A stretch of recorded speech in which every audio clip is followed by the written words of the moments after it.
is that the mindset that I had to be in to compete at the highest level was very intense. I got my energy from this anger, and I started to realize that I was a bit of a prick.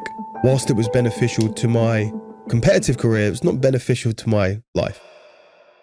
Your vision of what success is when you're 21, it's very different a vision of what your success is when you're 31. The definition changes. The warrior archetype at its core is service. The knights are there to protect. I believe the hero is the immature version of the warrior. The hero is the one that has the tasks and the tribulations and the challenges. And actually, once you mature through that, then you become the warrior. And the warrior is, for me anyway, like to be much more of service to your community than it is to prove something to yourself. You have to find yourself, and then once you find yourself, you realize I don't matter. Can I help other people? Planting a flower changes the world, even if it's just a little bit. You have no idea how small and insignificant effect that you can have can cascade into a larger effect. So try and plant seeds of positivity where you can. In a world where we're constantly being told that you can buy everything, finding those small pockets of things that are actually priceless is where the magic is still left in the world. And for me, that always comes through connections with other people. What if you could keep the fire that made you great without letting it consume you? If you're new here, welcome to the show dedicated to men who are becoming more self-led and building meaningful lives. For this one, we're joined by the Raspberry Ape, Daniel Strauss, to explore the psychology of competition, the identities we create to succeed, and what happens when we begin to outgrow them. From the power of ritual to the warrior archetype, we explore what it means to channel your strongest energies rather than allow yourself to be consumed by them, as well as learning when to fight, when to let go, and what lies beneath the need to prove yourself. If you found value in this one, support the mission by subscribing and leaving a review. It helps the show grow, and that means that we can reach more men who are becoming the man they know they're capable of becoming. Thank you so much. I'm Harrison, and this is the Growth Voyage Podcast. Enjoy.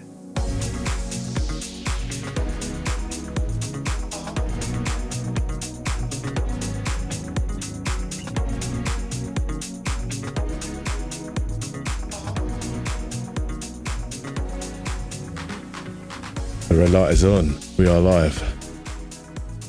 Dan, welcome to the show. Thank you very much for having me. It's a pleasure. What I want to know is, who is the Raspberry Ape? Is it an archetype? Is it an extension of yourself? Is it a part of you? Is it an alter ego? Is it you? Yeah, getting straight in the deep end. Yeah. To be honest with you, the name thing is a funny thing, isn't it? Because like we hold so much identity in what we call ourselves. So we have this in fighting, there seems to be like every fighter has a nickname. Like you need it almost, you cage warriors, whatever, It's definitely much more in MMA than it is in grappling. But in MMA, everyone has a nickname. You need a nickname. It's really an interesting thing to have that, isn't it? And I think it's more than any other sport in the world, there needs to be a dissociation between your living self and your competing self, So Anderson Silva can't walk around each day spending time with his kids as the spider, Like there's got to be some sort of, I don't even think a lot of people know that, but I think that there's a reason why boxers and MMA fighters by far have the highest, footballers don't all have nicknames. Some of them do, sure. Grapplers don't all have nicknames. Some of them do. When you get into the real serious stuff, the MMA, the boxing, everyone has a nickname. It's interesting, isn't it? I do wonder, you said the football there, I wonder if footballers would actually benefit from having a nickname, because then it doesn't necessarily become their whole identity, because you see it quite a lot in sports, right? Yeah. When you finish your career, it's like, hang on, who actually am I? But then this kind of gives or alludes to the idea that okay, this is something separate from myself. It's something I can step into. Yep. It's like a suit. It's an armor I can put on, and then I can kind of leave it there. Is that essentially what you're talking about? 100%, yeah. So for me, even though the reasoning, the reason that I got a nickname was because, nothing particularly interesting. I was, I was coming up through the ranks, and a jiu-jitsu magazine started, or Jiu-Jitsu Style. This was probably 2010. Jiu-Jitsu Style came out, and I knew the guy who was making it, a guy called Callum Medcraft. He got in contact with us, and we were going to do some stuff with the magazine.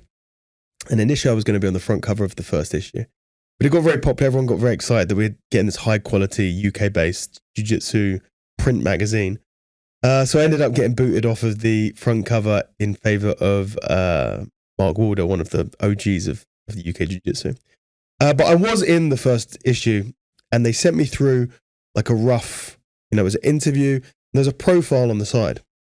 On the profile, it said like name, Daniel Strauss, nickname, height, weight, belt, all of the achievements.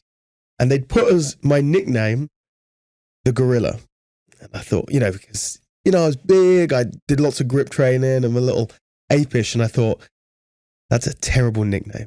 It's just like the most generic, how many gorillas are there in combat sports is just a crazy common thing. I thought, no, I need something that's unique. So I went to work with my buddy Andy. We came up with different ones, and we brainstormed, and we ended up coming up with the Raspberry. But I wanted a personal brand that if you Google it, nothing else is coming up. It's very, very unique. So we came up with the nickname the Raspberry Ape, and it just felt right. Where did the raspberry come from? I used to really like raspberries. Makes sense. We used to go to Costco and we get these huge, fat, genetically modified, delicious raspberries, and I just sit and eat the entire thing. So the Raspberry Ape was born, but then once the name sort of comes first, and then you have a vessel to put the energy into. So what I realized at some point later on when I was being really serious about competition, is that the mindset that I had to be in to compete at the highest level was a very intense, and I got my energy from this anger, and I started to realize that I was a bit of a prick, just in general life. And of course, this is just what happens when you are identifying yourself as someone who needs to fight, that want to be the best fighter in the world. So you just walk around like you're fucking, like you're a ape that's kind of pissed off, and then, Where did that anger come from? I don't really know. I think that's kind of natural as a young man, like coming out of your teens, you have that sort of teen angst still, and you're hormonal, and, I was in the fight game, and I don't know where the anger came from, to be honest with you, but I did start to get to a point where I felt that this wasn't, whilst it was very beneficial to my competitive career, it was not beneficial to my life, 99% of the time. So I started to consciously try and separate those two personalities, the Daniel Strauss and the Raspberry Ape. It's a good point about this separation, because I think there's like a fear. Some guys actually fear going to therapy because they're like, oh, I'm going to lose my drive. I'm going to lose that. Yeah. That force that's pushing me towards doing great things. Although your mentality was like, actually, I don't have to lose this. I can just channel it elsewhere while working on elements of my personal life. Yeah. That sound about right? Yeah, exactly. Yeah, I think this is, it's the story of like the berserkers in Norse, and kind of one of those things that blend history and mythology with the berserkers, where the Vikings would go into this trance state and they would become bears, and then they could go and they could fight with this incredible violence and ferocity and energy. And then afterwards they would, they'd go into a trance state to get into this form, and then they would afterwards come out of this form and they'd be exhausted and they'd be dead. And, the guys who have been slaughtering the villages are gone, and they're just back to their normal self, and they can go kiss their wife and kids. And it's the same sort of thing to a much lesser degree. And I think we probably see, your jiu-jitsu certainly less than MMA. The stakes are much lower. Like, I'm completely aware of that. but you're still having to tap into something quite intense. And I think being able to create a separation between that, and once I was able to develop that, they had much greater advantages, more than just being able to be a bit more of a chill person outside of competition. The advantage is that Daniel Strauss never got nervous, because Daniel Strauss wasn't fighting. He wasn't competing, right? So I'd like fall asleep and 2 hours before a big match, and people would go like, how are you so calm? How are you so chill? I go, well, I'm not doing anything. Like, there's this other guy, he's in the back seat at the moment, he's just chilling. But I'll wake him up. And then, I don't know, 20 minutes, 30 minutes before I would compete, pull over the car, I get out, he gets out the back, you know, I say hello to him, he gets in the driver's seat, I get in the back, and he fights. Yeah, I'm keen to dissect that process, and it sounds to me like there's kind of like a flick of the switch. Yeah, it's like, okay, we go on and we talk about this. We've had pro wrestlers on the podcast now, and they talk about this. It's like, right, you've got to just bang, and you're in. Yeah. Is that process is it in and of itself something you have to cultivate and learn? Yeah, 100%. Does it take a lot of practice? Yeah, you don't just go, oh, it would be really cool to be able to create a fighting, competing alter ego, and then I can just flip the switch like that. You just close your eyes and you go, okay, it's time. It doesn't work like that. You can't just, that's actually something you have to build. And I worked with a sports psychologist, and we created conditioning cues and triggers for me to be able to do that process. Yeah, so it was like a long process, and that involved, it's something that you train and you practice, and it involved visualization, and it involved physical. So I'd have a visual, like a visualization cue, a physical cue, and a mental word that would allow me to get into competitive state. And then you can build up more of a ritual around it. Yeah, there'd be like a ritual, the process. Yeah, and I imagine that would extend itself to practice as well. How would you decide like when to access it and when not to? Because I imagine it's quite a sacred thing. It's like you wouldn't want to just put that out at any given moment. Yeah, I have a song as well. So I don't like to listen to I have a song that I would listen to before I compete every time. I don't want to listen to that when I'm driving. Right? You know? Interesting. Because it's going to make me feel like it's only one facet of the bigger system, like the bigger ritual. But I don't want to I don't want to dilute it a little bit. That's really interesting. It's like you don't pull the sword out unless you're gonna put blood on it, right? So yeah, I won't listen. I really like the song, but I won't listen to it. I don't want to. If it comes on shuffle, I'm gonna get off of it real quick. I think that's a hat trick of me saying that's really interesting, but it is because I have this one song which gets me really amped up, and for like wrestling, for jiu-jitsu, and now I'm thinking like I'll literally play it on repeat in the car. But then, according to your theory, that's kind of like maxing it out. Well, yes. Yeah. I think so. But the song that I play that gets me into the state isn't the song that I play if I want to hype myself up. It's not a hype up song. I've got loads of those. I play them all the time, you know? Some of them are more powerful than others. I've got a song this song hypes me up so much that I'm only going to use it when I'm going for a max. Like, this is going to be a hard lift. And I'm not going to I don't want to listen to it too much because it will dilute it a little bit. But there'll be songs that I'm just like, this song just always gets me in the state to lift a big weight. But then the song for me to switch into a different state is not a super intense song. It's just the song that, for whatever reason, I can't remember the origin, like that's just the song. You know? Okay. And it can be anything. It could be a poem that you read to yourself, you know? So like, I'll give you a really good example. These are all, it gets into really interesting, you know, we can go super deep on lots of different topics here, but you know, the lack of, I guess, quote unquote, formalized ritual in modern, what you might call profane society, right? You know, ritual is seen as something that is sacred and therefore religious, and that has no function out of a non-religious setting. I disagree. I think ritual is actually really important. It's probably one of the things that we're missing in society. But you can create rituals for anything. So, do you know the writer Stephen Pressfield? Name rings. He wrote. He's written a load of good books. But he wrote a book. I think it's called The War of Art or something like that, and it's about creating art. think it's Pressfield, who, before he writes, he has a ritual that he does, which is he says the invocation to the muses from the beginning of the Odyssey, right? And because, this is, you asked me about who's the Raspberry Ape. We're going off a serious tangent, but I can keep going if you want. So the muse, like the idea, the idea of the muses? The idea of the muses is that there are 9 essential deities that would bless people with the arts. There'd be one for history and one for poetry and one for music. And, you hear like you're struck by the muse. You have this inspiration because it's a very strange thing to get an idea just in life. When you get an idea, you're like, where the fuck did that come from? And then you're getting down a completely different topic of consciousness in general. But like, why did I get this idea?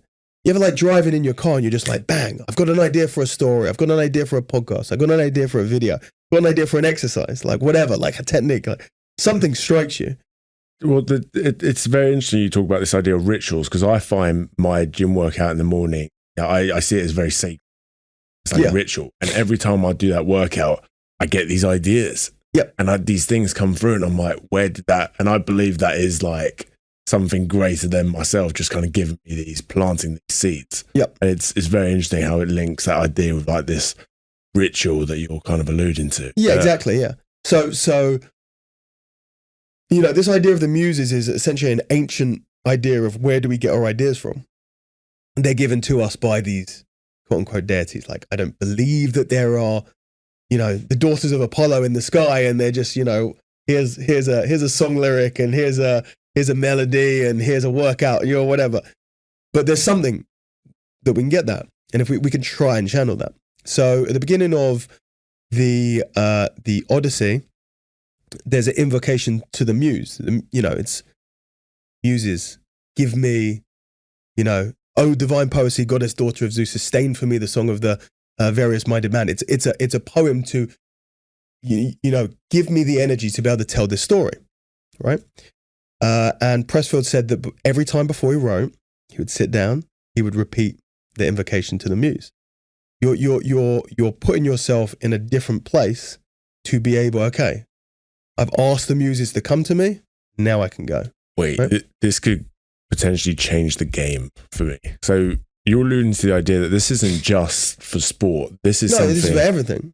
Wow. Yeah, this is for everything. Yeah. So you don't even, because writer's block, for example. Yeah. The amount of times I'm like, right. But this is what, if you're interested in the writer's block, you read the book. That's what it's about. Wow. That's what it's about. Yeah. Okay, that's next up on my reading list. Because again, it's a very short book. You read it in a day. Yeah. Wow. Yeah. Because I get this thing, right, where I'm just like, right, let's say 8 a.m. till 11 a.m. I'm going to be sitting down just with my thoughts. I'm just going to be putting it all down. And then it comes to writing and I'm just like, well, hang on, I was in the gym and everything was coming through me. And then now I'm like, that is very interesting to me. Yeah, and the more you do it, the better you're going to get at it, right? Yeah. There's a repetition. The first time you do the ritual, it might not work as well. The idea, and you can frame it however way you want. You can be very woo-woo with it and you can say, I am truly invoking the energy of an outside spirit. Or you can say, I'm invoking the energy of a deep unconscious creativity. It doesn't matter where it comes from. And this is the thing, I think, where people really get a bit mixed up, where they go, they're not sure where it comes from. And I go, it doesn't matter. It doesn't matter whether it comes from outside or it comes from inside. Personally, I believe it all comes from inside. I don't believe in anything else. I believe it's inside. It doesn't matter. Right? If the visualization, whatever, if like the way that you were brought up lends itself better to believe that the muses are outside of you, giving you energy, that you believe that the trees are giving you light, or whatever it is, or whether you believe that that's something in the deep unconscious that is able to then come up. But still, we have a process to be able to turn that on. Yeah, like what makes people think that they can just sit down and boom, they can write?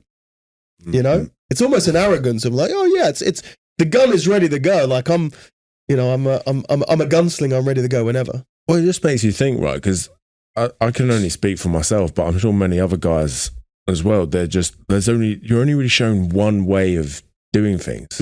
It's like, and then it's just like, right, productivity, and there's these like very minor productivity hacks to like try and change something, like fit into that system and get more done and grind. Yeah. But then there was always a feeling inside me, which was like, there must be another way. Yeah. which is just more aligned. Is that a lesson you had to kind of go through yourself? Yeah. Do you know what? I wrote down something recently. The Muses gave me a line. Like this optimization thing that we've been on the last like 10 years, the Huberman, and I really like Huberman, by the way, but the Huberman and all of these other ones, and we're diluting everything through science so much so that we lose the magic of life, I think. And I say that science can work out why, but science doesn't give, it doesn't resonate with the humanity in us, right? Which is why people, they can feel things that seem like when you strip out the science, you go, I did this. Maybe you say, I said the invocation to the muse, and then I felt that the flow came and I could write all day. And the neuroscientists will say, well, blah, blah, blah, blah, blah. They'll give you the science of it. I'm like, yeah, but that's not helping me. Totally appreciate that there's a reason for it, but the framing, the actual communication isn't the same as when I say this ritual, I open myself up to the creativity. You know what I mean? And the phrase that I wrote down was roughly like less optimization, more inspiration, right? Like, because really that's what helps us do things, is actually to feel the desire to do something. I've gone so down deep this now. Yeah. I've realized now anything that I want in life or anything that I want to do or get done, all of it just depends on my state. Yeah. So the only thing I really should prioritize is feeling in that moment. If I'm not feeling at my best, there's no point in me trying to sit down and write or do something, or even speak to someone or send a message, because that's not always going to get the result that I want, because it's not optimized. And optimization, I flip it to mean like, okay, what's just best for me in terms of my feeling? Yeah. It sounds like that's what you're kind of alluding to there. Yeah, so exactly. So optimization in its definition is looking at the population as a single entity, finding out what works best for every single person. That's what optimization is. When you say, take this milligrams of this number of minutes before that, and this number of this, and it's all the science. How do you do science? You get big. The bigger the data pool, the better. If you have an experiment with 8 billion people, you go, well, it's the best science experiment that's ever existed. But then it reduces each individual to just a collective blob of humanity, which is not realistic. So actually, I think true optimization, let's say what's the best workout? That's the one that you're going to stick to, But if you ask a scientist, they say, what's the best workout? And they say, you do a you do a back squat for 3 sets of 8 to 12 reps, and, at 85% of your one, and that's not to say that any of that's wrong. It will work. But the problem that you find is people don't do it because this scientific, quantified, objective optimization doesn't engage them on an emotional level. They don't love it. So when someone says to me like, people say, I'm so worried about wasting my time doing something that isn't optimal that I don't do anything at all. And that's when you go, holy shit, the optimization fad is actually not working. It's actually working against people. Because if I was to tell you, nobody knows what the right workout is. Like nobody knows. There's not a single person on the planet that has any idea what the best workout is. You go, oh, fuck it. Okay. Well, I guess I can just do anything. You go, yeah, you can do anything. That's the right one.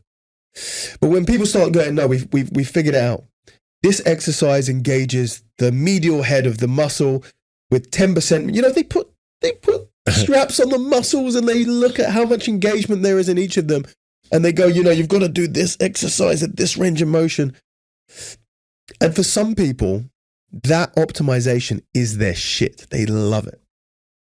Some people love getting deep, dirty, down with the biomechanics and the, all of that stuff. And that's good.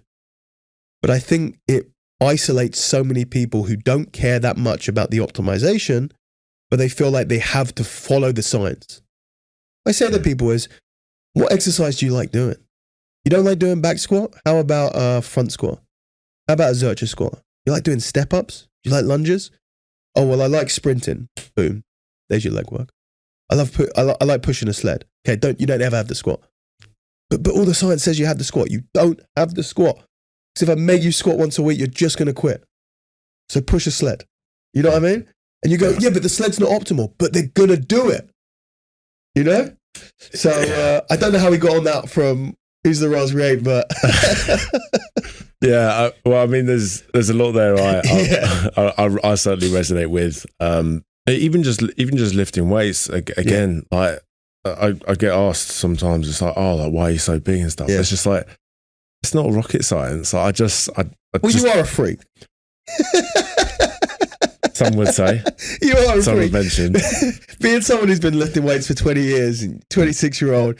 You're a big, strong guy, and that's not to say that you've not put in work and that you've not done the work, but you are also a freak. I hope you do understand that. Thing is, I could train for 1,000 years. I'd never look or be like you. Yeah. Yeah. Well, there might have been like a certain disposition. Yes. Let's say. That said, though, it isn't.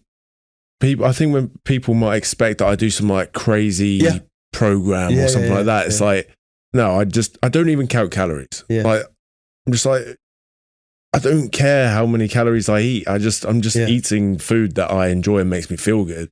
Maybe I'll do like double my body weight in protein. Yeah. Because, okay, just again, basic stuff. But like you found the thing that works for you. That's essentially it. Yeah. And then it's just, again, I have my way of training, which I believe makes sense for me. But ultimately, it's the same foundations as it's something everyone that else. you find that's sustainable and that's enjoyable and that it engages with you.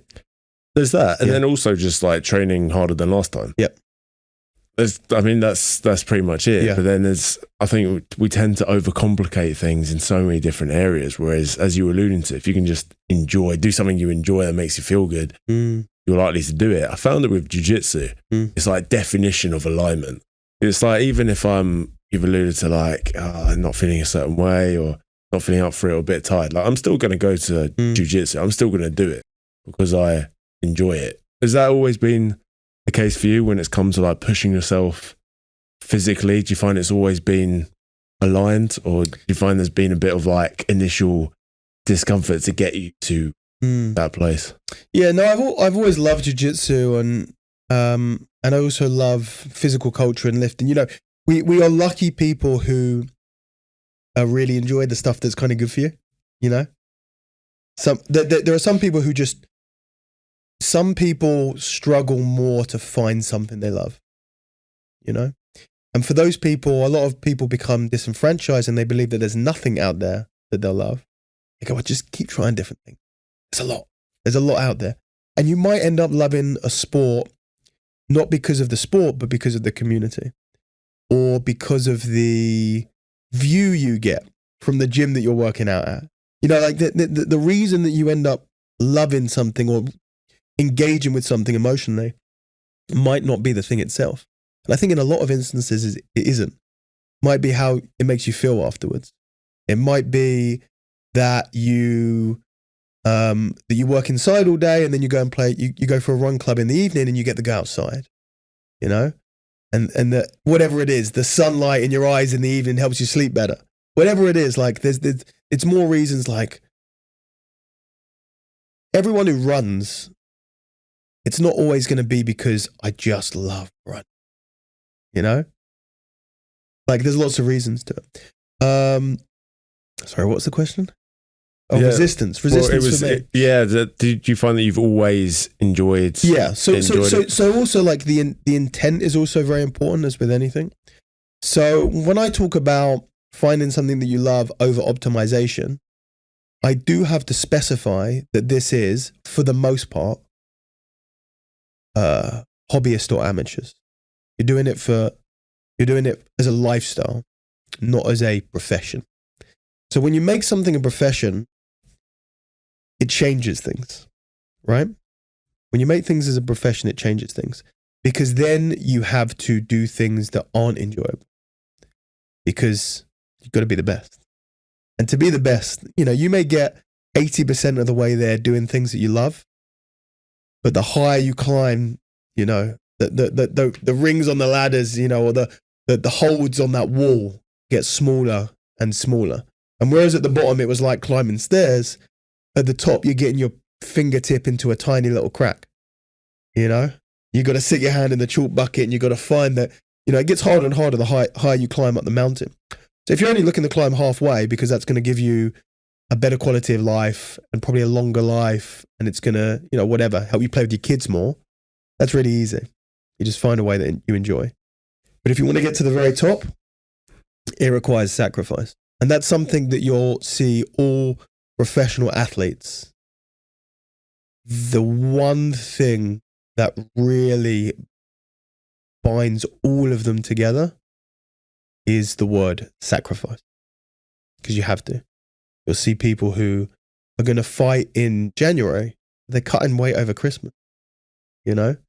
And people who miss the birth of their kid because they're in another country competing in this big tournament. So like, you really have to give up a lot. And I think a lot of people, when they're young, they don't understand what the word sacrifice means. You know, it's very hard to understand that when you're in your teens and early 20s. And then as you get a little bit older, you go, holy shit, there's a lot to life out here. And I'm really focusing on this one thing. And then you just hope, and this is where it gets really brutal, because of the 1,000 people who sacrifice the same amount, maybe 10 actually get the payoff for it. Well, it just makes you think, this is something I've actually only recently sat with, believe it or not. Like, when you actually think about what achieving your goal is going to entail, yeah, what the impact of that's going to be, what you have to trade off. When you actually sit with that, it's like, oh, I didn't even think about this when I started. Like, I even think this podcast, for example, like one episode every Tuesday since I started. Yeah, it's tough. I had no idea just how much I'd be like, you know, like family interactions, for example. Like, again, just allocating different time and energy to different things, like, goes quite a lot. And it's only now I'm just like, I didn't even realize the sacrifices I was making because I was so absorbed into my goal. It's only when I look back and I'm just like, oh yeah, like, there is actually, like, all of this makes sense. Like, why things have maybe turned out a certain way, or like, and then it's like, oh, why would I expect my life to be different when I've chosen this path? And I can only imagine the higher you go, the more your goals stretch and expand as you expand, the more that becomes a thing, right? Yeah, 100%. Yeah. What have you had to sacrifice? Well, you know, like I sacrificed, you know, my sacrifice came in my teens and my 20s. Because I was all in on jiu-jitsu, you know, so like I didn't go out, I wasn't partying, I wasn't spending time with, you know, with I didn't do the traditional 16 to 26, you know, that looked very different to me than it did to a lot of people. And I was pretty lucky that I got some success out of those sacrifices, because a lot of people can sacrifice the same amount as me and not get it, you know? If you didn't get it, if you didn't get or achieve what you've achieved, would it have been worth it? Really good question. I think that hard to say, it's such a hypothetical. I think that even if you don't get the external success, hopefully you still get enough of a benefit from the actual process internally, that everything that you do is going to have, if you're open to learning from experiences, then even if you fail, that's a big teacher, maybe a bigger teacher, you know? And, you know, I didn't get to where I wanted to be. You know, if you had spoken to my 21-year-old self and said, you know, we didn't medal at ADCC, you know, we didn't win Black Belt Adult World Championship, you know, I'd go, you're a failure. But then you get a little bit older, you're like, no, I'm like totally satisfied with what I was able to do and the other things that it gave me outside of like that very narrow vision that you have when you're younger. You know, you have your vision of what success is when you're 21. It's very different a vision of what your success is when you're 31 or when you're 41 or 51 or whatever. You know, like the definition changes. So I think a lot of that, if you're able to see the benefits of the things that, you know, if the perspective is able to change, Do you see the benefits? That's when you're able to just be like, yeah, totally happy with what happened. And, you know, that was the path I went down. That was the only way that it could, you know, in an alternative universe where I don't do those things, it's a different me. I suppose you're going to get trade-offs either way, because if you 100%. didn't go all in on your thing, then you're going to be left wondering, oh, what if? Yeah, 100%. And so for me, I've always, when I've pondered upon this idea of going all in on something, it's like, well, if I go all in on that thing and maybe achieve the thing that I wanted and then realize that that wasn't the answer, then I think that naturally leads me to the next part of my journey. Exactly. But for that exact phase, I needed to achieve that thing Exactly. but I need to achieve it. You can tell me all you want that, okay, but you know, there's other stuff to life, and it's like, no, like I need to find out that for myself and I need to feel it. Yeah. Well, you could never guarantee the achievement, but you can be like, I will put in all the work that I can do to achieve that. Whether you actually achieve it or not is actually completely out of your control in a lot of instances. Certainly in sport. That's why sport's brutal. You know, I think everything's like that to a degree, but like sport is you can do everything you need to do and you still get knocked out in 13 seconds or whatever it is, you know, or you throw a fucking switch kick at the beginning of the fight and you drop on your knee and your ACL blows out, like whatever it is.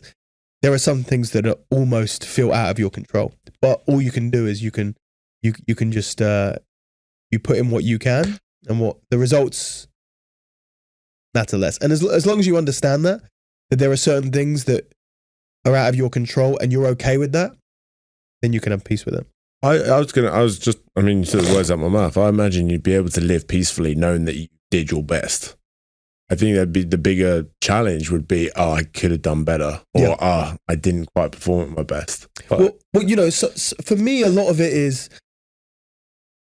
are you willing to sacrifice these other things to achieve that one thing? That's the question. And, you know, so like it got to a point for me where I realized that there's more to life than competing in jiu-jitsu. when did you come to that realization?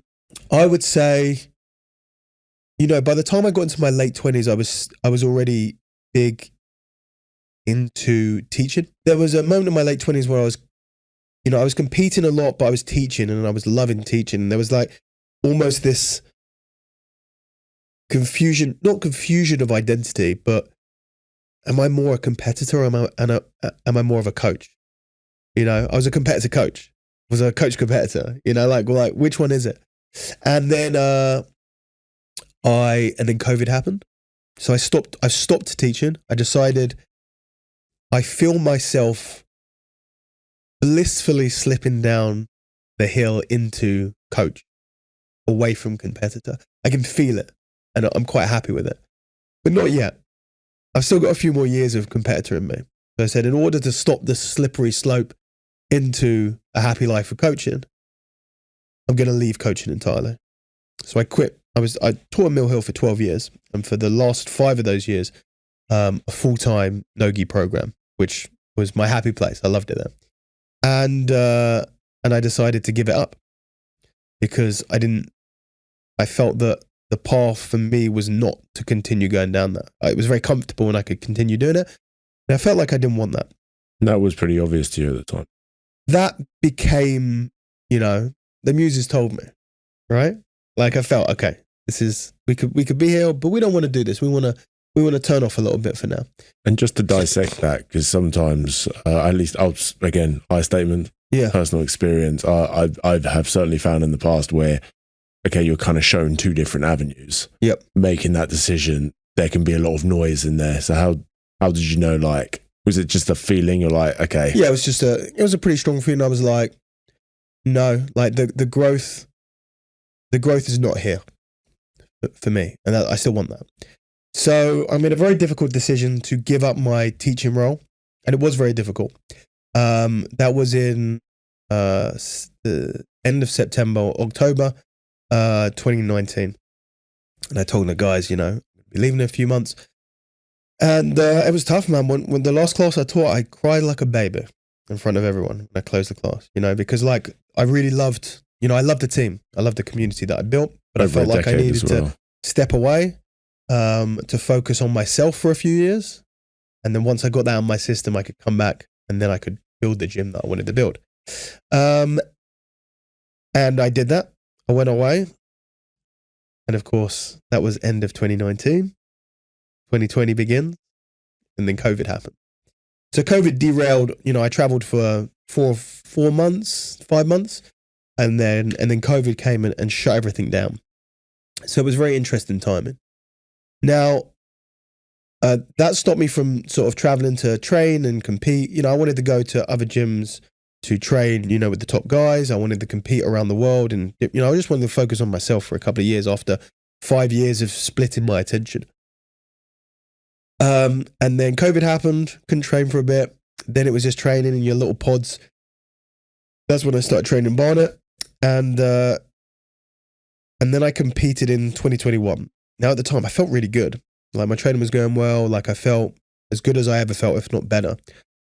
And I tore my pec in that tournament at Polaris. So another setback. That was surgery to reattach it. And then it was another, 6 months till I was training again and another year until I competed again. So yeah, I injured myself in 21. I came back and I competed again in 22. I kind of had to. I had to prove that, I can still compete. I competed in the Masters division, and I won the division, but it wasn't my best performance. I haven't competed since. That was 4 years ago. Yeah. So like after that, the drive to compete wasn't there for me anymore. That's interesting. I'm likening it to The Undertaker in wrestling. Okay. Because he had his final, he had a match with Shawn Michaels, which was like billed the greatest WrestleMania match of all time. Yeah. And a lot of people saying that was the time to kind of call quits on his career. Like that would have been the perfect moment, like the storybook ending. Mm. And then he went on and had a couple more fights. Then he had Brock Lesnar, and then Brock Lesnar beat him at WrestleMania, and the streak ended. And after that, it's like, the streak's done. But then he kept on coming back because he got concussed during that match and he couldn't remember it. He's like, I need to remember my last match. Yeah. So he kept on coming back and then he'd be unhappy with it and then he'd keep on going. And eventually it would never stop. And then finally it got to a point where it's like, okay, I think this is time now. So it was interesting listening to yourself. Was there not that part of you that's just like, just one more, because this performance wasn't that great. Maybe I can do better. Was there not that? It's an interesting one. I think that the Undertaker sort of style story is incredibly common in combat sports. The number of fighters that have quit on top, the greats, the real greats, the legends of the sport, almost none of them get out when they should. Because you can see, get out now, and then they lose. Probably shouldn't, it's over. Have one more retirement fight and be done. And you can count pretty much on one hand the people who did that. GSP, John Jones, although there's a lot of controversy around it. GSP is almost like the only one that isn't surrounded by controversy. Khabib went out on top. But that was because his dad died. If his dad didn't die, we don't know how that would have ended. And then you look at the other side, your Anderson Silvas, your Jose Aldo's, all of, like, you can just list an almost infinite number of great fighters who continue to fight to the point where it became difficult to watch them because you see the fall. You see the rise, you see the rain, and you see the rubble. Do you think the fall is part of the journey? I think it's a really interesting idea. And I think maybe, and us as spectators want this storybook, Hollywood fairy tale ending where they go out on top. We can continue to worship them as our heroes forever. I think the difference with a lot of these guys is they keep falling. They don't land in hell. They land in the first layer, and they second and third, and they go down all the way to the lowest pit. And we have to watch that entire process, and you start to feel bad for them. And it destroys in a way, why do we watch sports? It's an escape from reality. Really, when you think about it, we're story creatures. Like, sport is an escape from reality. When people watch Messi in the World Cup, they're not watching a great player. There's almost a deification of them. This guy is the vernacular we use to talk about sports stars are fantastical vernacular. They're a legend. Like you don't talk about them like that. You get starstruck when you see them. They have an aura about them. All of these different things. Like, they're not, wow, this guy's just really good at kicking a ball around. You're like, no, this guy is. He by watching him, it's like watching a film. It's like reading a book. It's like reading the stories of Hercules, whatever. And when you see the fall, it starts to humanize them. I don't think we like that. When you see Anderson the Spider Silva, who in his heyday seemed from another planet, he just wasn't fighting like any other fighter was fighting. And you and you see him moving, and he can't be hit, and he throws a punch, and the guy's on the ground. You're just like, this is like watching The Matrix. You don't want to see Neo turn into a human again. I think you alluded to something there, because these people are larger than life, and there is this kind of escape from reality. It's like, it kind of takes away that hope. Yeah. Almost. It's like, because you place so much. Makes you feel like there's magic in the world. Yeah. Well, I mean, this is why I kind of just switched off from football altogether, because I kind of saw beyond that. I'm like, I've just unplugged, and I can't plug myself back in, because I've like, it's like you take the goggles off in a way. So like part of it is maybe it's the selfishness of the audience to say, let us keep our fantasies alive by the myth leaves, the apotheosis happens, and he becomes a god for real. And then we can just tell stories about him for the rest of our lives, instead of watching him become a human. But at the same time, I think all of the poetic narrative you can spin about it, at the same time, like, when you watch someone who has given so much to a sport, have that sport take everything back almost, it's hard to watch. It's hard to watch. Because, like, you have to remember at the same time, when we're talking about football, it's different. Okay, a great, Lionel Messi continues to play for years, and we start to see the knee injuries, and he, whatever. I mean, we saw it with Conor. Now, Conor is an interesting character. I don't like Conor McGregor. I don't think he's a good guy. I don't think he's someone that people should look up to. But he certainly is someone that people look up to, regardless of that.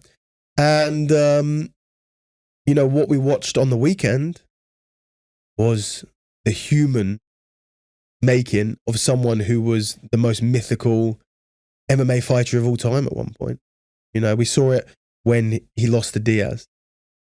Now we go, wait a minute, this guy's not invincible. And then when he lost to Khabib, oh wow, okay, there's the tribulations are there. But then his leg breaks against Poirier. And then he finally, after 5 years, he comes back and everyone gets excited again.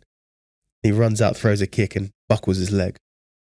And you go, yeah, he's just human. All of the other, all the bravado and all the aura and all of that stuff, he's 37 and he can't throw a kick anymore without risking blowing his knee out. Like, that's the whole process, the rise and fall, outside the ring, the cage, and inside the ring, inside the cage. So yeah, maybe it's MMA is a brutal one because you're getting punched in the head. You see these guys, what is, Dustin Poirier, for example. I don't want to alienate people who listen to this who aren't super into MMA, so I don't want to get too much down this, but Dustin Poirier, very, very beloved fighter, retired from fighting and, was caught on body cam footage starting a fight with a police officer after getting kicked off a plane because he was drunk. You go, fuck, he's human, and actually he's got some demons still. Are they demons? They're not demons. That's called getting punched in the head for a living. And he's in his late 30s. What's he going to be like when he's 50? And that brain damage really comes to collect. That's another level. That's why for me, jiu-jitsu is what I want to do and what I tell people to do. And MMA is like the sacrifice there. It's a different kind of sacrifice because you don't sacrifice your body in MMA and boxing. You don't sacrifice your body. You sacrifice your head. Well, that's what drew me to jiu-jitsu was because in Thai boxing, in sparring, I felt like I was holding back quite a lot. Whereas in jiu-jitsu, you can still have respect for your partner's You're not doing safety, lasting damage. But you can still push yourself, and that's what drew me to it. But I want to kind of dissect your story arc. Yeah. Because we again alluded to the idea that you knew it was kind of time to leave it. Almost have that fairy tale ending somewhat. Yeah, so for me what it was, you're right, I am like a Malinois off a leash. Like I'm going in every direction. I see a rabbit over there and I see the water looks like something's moving over there and I go everywhere. But yeah, we'll get back to me. So for me, I think already by the time that I'd come back and competed in 22, there was nothing that I cared more about than being the best grappler in the world in my early 20s. That's all I cared about, really. There were a few things, I like playing Red Dead Redemption and, like the things that you do to unwind. Like video games are a very common one for athletes because it's something that you can do that's, you can chill. Like you need ways to unwind when you're training like 2 or 3 times a day. So like you eat, you sleep, you play video games. You don't want to be, you want to be relaxing. So like video games are a very common one for athletes. This is what I've thought about a lot. Yeah. Because I'm training somewhat like an athlete. Yeah. Because I'm pushing myself physically and doing all this stuff. But then am I really relaxing when I'm also building all this other stuff on the side? So that's something I've thought about. Do you want to be a professional athlete? This is something I've sat with now because now I'm like, given my age, I'm like, okay, 10 years time, we talk about looking back. It's like, well, what if I find out what my athletic potential was? And so it's something I'm literally sitting with at the moment. And again, it revolves back around that conversation about sacrifices and stuff that I'm actually sitting with now. Because as we're kind of alluding to, like I'm really loving competitions. People comment on my size and stuff. I'm like, what if I took this another level? And that's something I've got to sit with. The difficulty is that once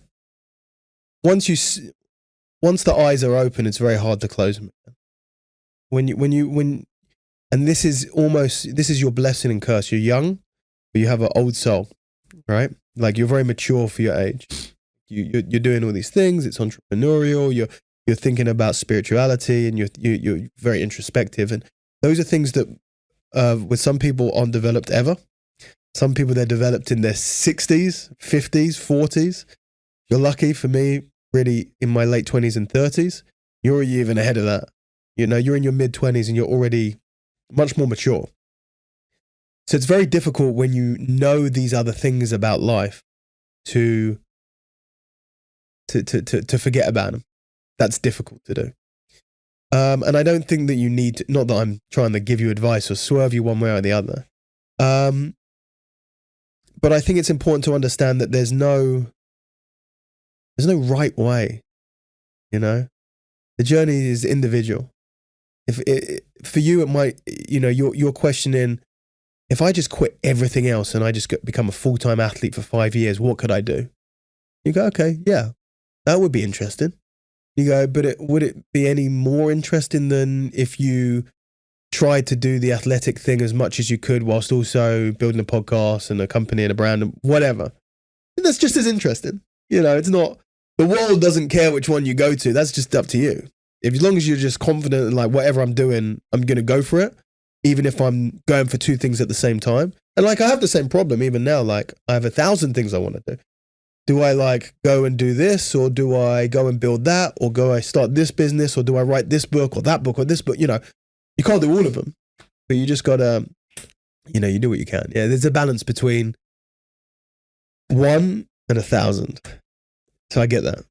Well, it's something which came up in a recent podcast as well with a wrestler, Craig Ryan. And again, it was this idea of like trade-offs, but then also are the trade-offs necessary? Is there a world that you can create? And I've kind of leaning more towards, fuck it, let's just see how much I can do. Yeah. Now, as you've kind of alluded to, you can't necessarily write 5 books at once. There's always a trade-off. For sure. Everything in life has a trade-off. I wonder where that kind of limit is. It's like, okay, what can we do? Like, where is the balance between, okay, seeing or discovering the realm of what's possible versus, okay, let's tone it down a little bit. But then is that a limiting belief? Yeah, there you go. I mean, I always think it's funny. I think it's a relatively modern thing. We live in the era of hyper-specialization, where someone asks you, so what do you do? And the expectation is to say one thing. I paint cars. I run a business selling furniture. You know, I am a podcaster. I am a professional athlete. Like, it's always, the expectation is one thing. And if someone says 2 things, you go, oh, that's a bit interesting. But if you go back and you look at biographies of the great people of 500 years ago, and you Google them, the first line on Wikipedia is astronomer, surgeon, author, mystic, poet. You know, there's 5 different things. And you're like, damn, okay, well, they did it. You know what I mean? So like this idea that and I always think it's very, very difficult to get to the top 5% of one field is very, very hard. But to get to the top 15% of 2 fields, easier. But by being in the top 15% of 2 fields, you're in the top 1% of 2 fields together, you know? So maybe you can't be the best X, can't be the best Y. You might be one of the best person doing both. You know what I mean? And I think for me, that has been my philosophy for a long time. I came to a realization that the guys who are the best grapplers in the world now, they live and breathe the sport, you know? The Owen O'Flanagans and the Matthias Szysinskis and, you know, all of these guys, they live and breathe the sport. They do nothing else. You know, they're training multiple times a day. They're training 6 days a week. You know, like everything they do is around the sport. And I go, world's too big. I have too many other interests. I cannot do that. I don't want to do that. And also, I've done that. Did that when I was 25. You know, from 18 to 26 or 27, that's what I did. You know, I was all in on jiu-jitsu and nothing else. And they were always like, okay, well, I'm also into strength conditioning stuff. Then I got into that. I was like, okay, but you combine grappling and strength conditioning. Well, I'm actually one of the best known guys in the world for that. But then you go, yeah, but I'm interested in this other thing. And I'm interested in that other thing. Like, and then the question really becomes, can I find a way to, because jiu-jitsu and strength and conditioning combine together very well, but can the other things combine into that? You know, where they seem like they're completely separate. You know, like when you start to become fascinated with, you know, consciousness or mythology, these other things that are seen as good, like, is there a way of me bringing all of the things that I love into something that then when you have that thing, it's completely unique, right? For me, that's the interesting part. And I don't have the answer to that yet. I'm still trying, you know, and that's a long-term process. But for me, like that's the goal, is to be able to bring all the things that, because for me, like when you go like these 5 different topics and you say, well, they're completely independent of each other, you can't combine them. I go, well, I am proof against that. They are combined in me. They're combined in me. Why can't they be combined in others? You know? And that could be anything. That could be cooking. I mean, Volkanovski, cooking and MMA. You know Alexander Volkanovski? He's one of the greatest MMA fighters of all time. At one point, he was the pound for pound greatest in the world. Unfortunately, he lost to Ilia Topuria and to Islam Makhachev. But he's still, I believe he is the featherweight champion of the world. He's like top level guy. Has a massive YouTube channel called Cooking with Volk, where he cooks. He's got a cooking YouTube channel. And there's jokes now where people will be like, I saw they're watching MMA and they're going, wait, is that the cooking guy? Whereas really it's like, that's the MMA guy doing the cooking. Oh, so he hasn't even combined them. He's just had... He is the combination, right? So he'll have other MMA fighters around to cook with. So it's an awesome, Mighty Mouse. Mighty Mouse? Arguably the greatest combat sport athlete of all time. If he wasn't tiny, which he is, he would be considered up there with John Jones and some of the other, GSP and some of the other guys. Like, he should be. He is absolutely incredible. He loves video games. So for a while he was streaming video games, and he got, he's now a massive, he's doing YouTube stuff that is more combat sport related. But for a while, like, he got big playing video games on Twitch. Oh, well, that reminds me of iShowSpeed, for example. Yeah. Blown up, like doing all this stuff. I remember it was Rogan and John Cena talking about him. And they were showing like Speed's impressive stuff because he was like beating these athletes. Yeah, he's super athletic. Super athletic. Yeah. And then I think Rogan was like, oh man, he should go all in on athletics and he should be doing this. And John Cena's like, no, he needs to be doing what he's doing now. Yeah. Because he's literally making a living. He's doing all this cool stuff by having his foot in all these different buckets. Yeah. And that's why he's been able to do all this cool stuff, right? Yeah. And I think because when you say, sorry, go on. Well, there's a lot of inspiration from his example and then the examples that you've shown as well. It's like complete opposite to what the world tells you to do. Yeah, they tell you to specialize. But it's really, specialization is super competitive. Right? Because you go like, how many variations are there with one data point or one? How many is there with two? How many is there with three? Like, and then you get like, how many combinations of numbers can you make with 10 digits? Millions or whatever it is, So like, there's so many different topics, pursuits out there that the individual combination of the 5 or 3 or 4 that you love, there's going to be very few people, if any, that are doing that. Such an expansive way of thinking compared to, it's like the Zations that we don't like. It's the optimization, specialization. Yeah. It's maybe there's another Zation that's throwing us off track. I want to know about kind of your path then, because I think now the game's changing, and you've alluded to the idea that things can be quite expansive now. But deciding to go all in on jiu-jitsu doesn't seem like, well, maybe now it's changing, but at least when you started, I can't imagine there was too much money in jiu-jitsu, for example. Yeah. So there's still not a lot. So were you kind of set on like, I'm doing this thing, I'm not taking the conventional route? And what was the resistance you had, not only from yourself and the limiting beliefs that would have come with that, but then also the world around you? Yeah, so jiu-jitsu is a really funny sport because it's a amateur sport that you train like a professional. Okay. So MMA is,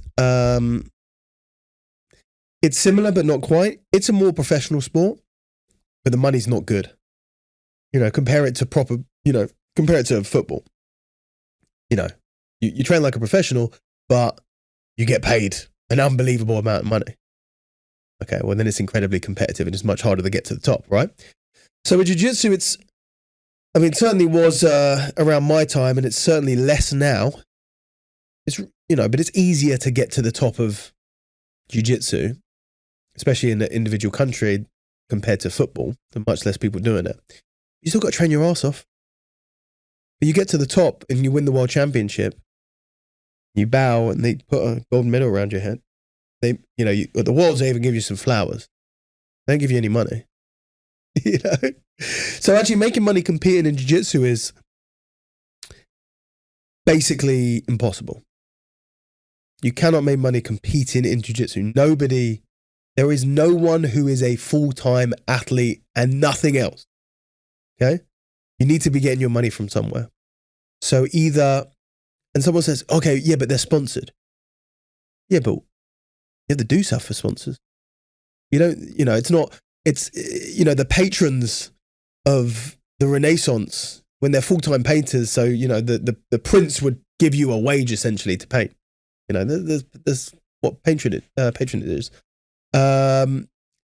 Sponsors, they want something in return. You've got to send the pictures. You've got to do the photo shoots. You've got to do the interviews. You've got to work for it. You've got to, okay, how do you get a sponsor? You have to build a personal brand. If you have 1,300 followers on Instagram, you're not going to get the sponsor in the same way that if you had 130,000 followers on Instagram. So you've got to build a personal brand. So now you're like professional athlete and content creator or brand manager, and you got to teach. So you're an instructor. You're doing seminars. Okay, well, you got to manage your seminar schedule as well. There's all these other things that you have to do. When you're a footballer, you just play football. That's the difference. So that was, what was the question again? Damn, I'm really bad at it. Well, it was when it came to forging your own path. So what did I do? So I don't know whether I got lucky, or I was just smart. Some people go, "You're really smart with this." I go, "Yeah, I was probably just in the right time, in the right place, doing the right thing." I was coming up. I was young at a time where there weren't a lot of people, young people doing the sport. Most people doing the sport were a little bit older because it was less accessible. Nobody really knew about it. So even finding the sport was sort of a bit bizarre at the time. There were no kids divisions when I was competing as a kid. I was just doing adult division. I was getting letters from, I'd ask the organizer, can I compete? And they're like, how old are you? I'm 16. Like, no, you can't compete. This is the adult division. I'm like, I'll get a letter from my mum saying I can compete. And they're like, okay. So my mum would sign a letter, he could compete, and they give it to them and they let me compete. And you can't really do that these days. They get, a lot of organizations get a bit funny about it. So I was competing with adults when I was a kid, and then I was coming up through the ranks, and I was having success and getting some notoriety there. One of the smartest moves that I think I ever made was this, which was I started a podcast in 2016, I think I started it. It's ahead of the game. Very early, yep. So there was one other UK-based jiu-jitsu podcast out there. There were a few worldwide-based podcasts out there. Joe Rogan was starting to become popular. I was doing all these seminar tours. I was driving around the country teaching. And I was getting very bored listening to the same playlist of music over and over again. I started listening to podcasts. Started listening to podcasts, I was like, this is a good form of media. But it doesn't really, where's the podcast that I want to listen to? I want to listen to the interesting people in my niche, jiu-jitsu and MMA and stuff. So I decided to make it myself. And I did it properly. I got some good mics. I rented a studio. I'm not massively dissimilar to this, not quite this nice, but I rented a space. And I started recording the podcast, and it went down really well. Through the podcast, I then was able to get, I was asked to do commentary, which is something that I still do to this day. I've probably commentated 100, 150 different shows over the last 10 years.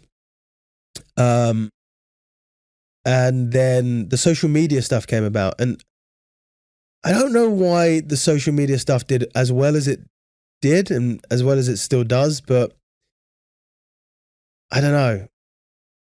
I started posting videos of me working out and people liked it. It was just they weren't used to such a quote-unquote unconventional workouts.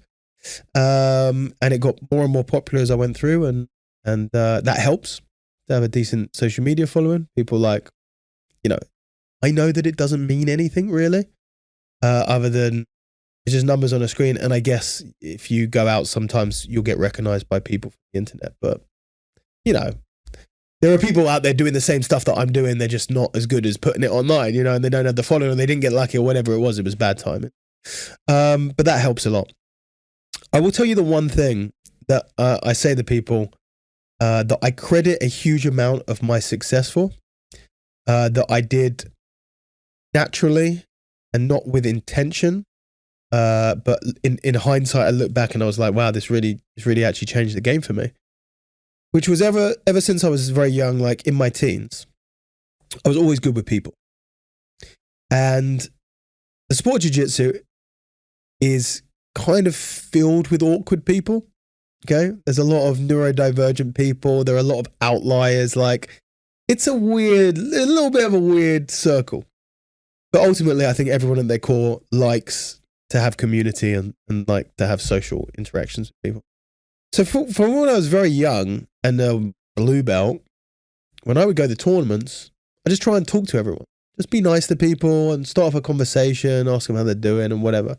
And then you go back and you see them at the next tournament in a couple of months and blah, blah, blah, blah. And you know, see them at the seminar and you have a chat to them. And I just started to build casual relationships with lots of people at these tournaments. The people at these tournaments are like some of the main guys that are in the sport, really. So fast forward 5 or 6 years, when I start to get a bit bigger and I'm asking, does anyone want a seminar? Who's the first people who have me at a seminar at the gym? Guys that I've been chatting to, you know, they want to give me an opportunity because they know me. They want to support you. So I think that, and I give this lesson to a lot of people, it's not what you know, it's who you know. It's a classic saying. I think that's 100% true. Like building relationships with people, like being nice to people, being friendly with people, not with an ulterior motive of they're going to pay me for a seminar in 5 years' time, but just understanding that you never, like, it's good energy to, like, simply put, it's good energy to put out and you do often get it back. You know, so many things that I've had later on in my career, I credit with having built a good relationship with him or her or them, or even like I built a relationship with them and they told that person that I'm cool, so they're going to get me to do this camp where I'm going to meet this person who's going to sponsor that. You know what I mean? And it multiplies a little bit. So that's like a little bit of the secret sauce that I think a lot of people don't talk about, which is just like being cool with people and making a little bit of effort to build relationships with people. And that's the type of thing I imagine compounds a lot over time, right? Yeah, and massively. It's not something that, again, like you were saying, you're not going to do it for any ulterior motive, but I think just getting those reps in, or I see it as almost like a discipline. Like, and I've learned this recently. It's actually been on top of my network and actually keeping in touch with people. Yeah. And that was a huge shift for me because I always used to be like I still am introverted to a degree. But then just making the time to stay in contact with people and making it a habit. And again, I think, as you suggested, when that energy is going outwards and it feels aligned, and I think, you just receive that back in a way. 100%. It's definitely something to that. Yeah, and like I also totally appreciate that it does come natural to me. Like, it's easy for me, and it always has been. Like, I'm naturally extroverted, and there are some people where they're like, the idea of going and chatting to strangers at a tournament is very intimidating, but I'm saying it's worth it. You know, that's where it's at. And, you know, if you want to talk about it coming back, 20 years after starting my jiu-jitsu journey, and I decided that I want to travel the world, and I put a video out saying, I'm going to travel the world. If anyone can put me up at their house, I'd love that. And I get 100 people messaging me saying, come stay with me. You're like, shit, okay, fucking works. Yeah. Oh. And then did you have like a big following at that point, or? Yeah, I mean, yes. Yeah. But like. But that was through but the people, you know, the people that are offering to put you up, it's because you have a reputation of being a cool guy, you know, for the most part. Because you're not just going to, you know, I follow people that if they put a message out saying, no, I'm not going to invite them to my house. You know, I just don't know them like that. But lots of people who have followed me for a while, and I guess like, you know, it's just a general vibe, isn't it? Yeah, and I think what I just love about it is it's a very like expansive way of thinking. Yeah. Again, we've talked before about, you know, having a finger in multiple pies and bringing them together, challenging the conventional path. But then even this idea of like, you know, because I think a big like limiting belief some people may have is like, oh, I don't have the cash to make this happen. Whereas you've just alluded to the idea that, hey, just sometimes if things are aligned, they will work out. Like, you can create opportunities even when there seems to be like physical limitations. And I just really like that way of thinking. Yeah. You know, it's like you hear it quite a lot. It's like, oh, you can do anything you want. And there's always like but this. But it's like, yeah, but why not? Like, why not just try something? Yeah, and the limitations in a lot of people's heads is always money. Because we get told that money's the most important thing in the world. And don't get me wrong, you need money. Social connections is 1,000 times more important than money. Because I tell you what, money doesn't give a shit about you. Okay? Money doesn't care about you. It doesn't have feelings in this way or that way.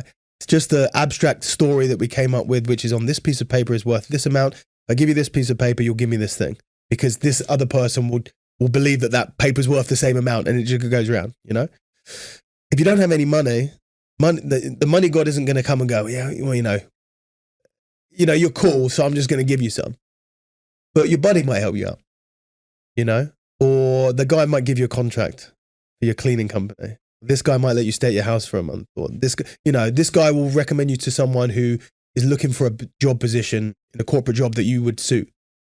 You know, so actually in a world where I feel like we keep on, and this is where the shit stuff in social media starts to come in, which is everyone, you know, everything's trying to make everyone hate each other.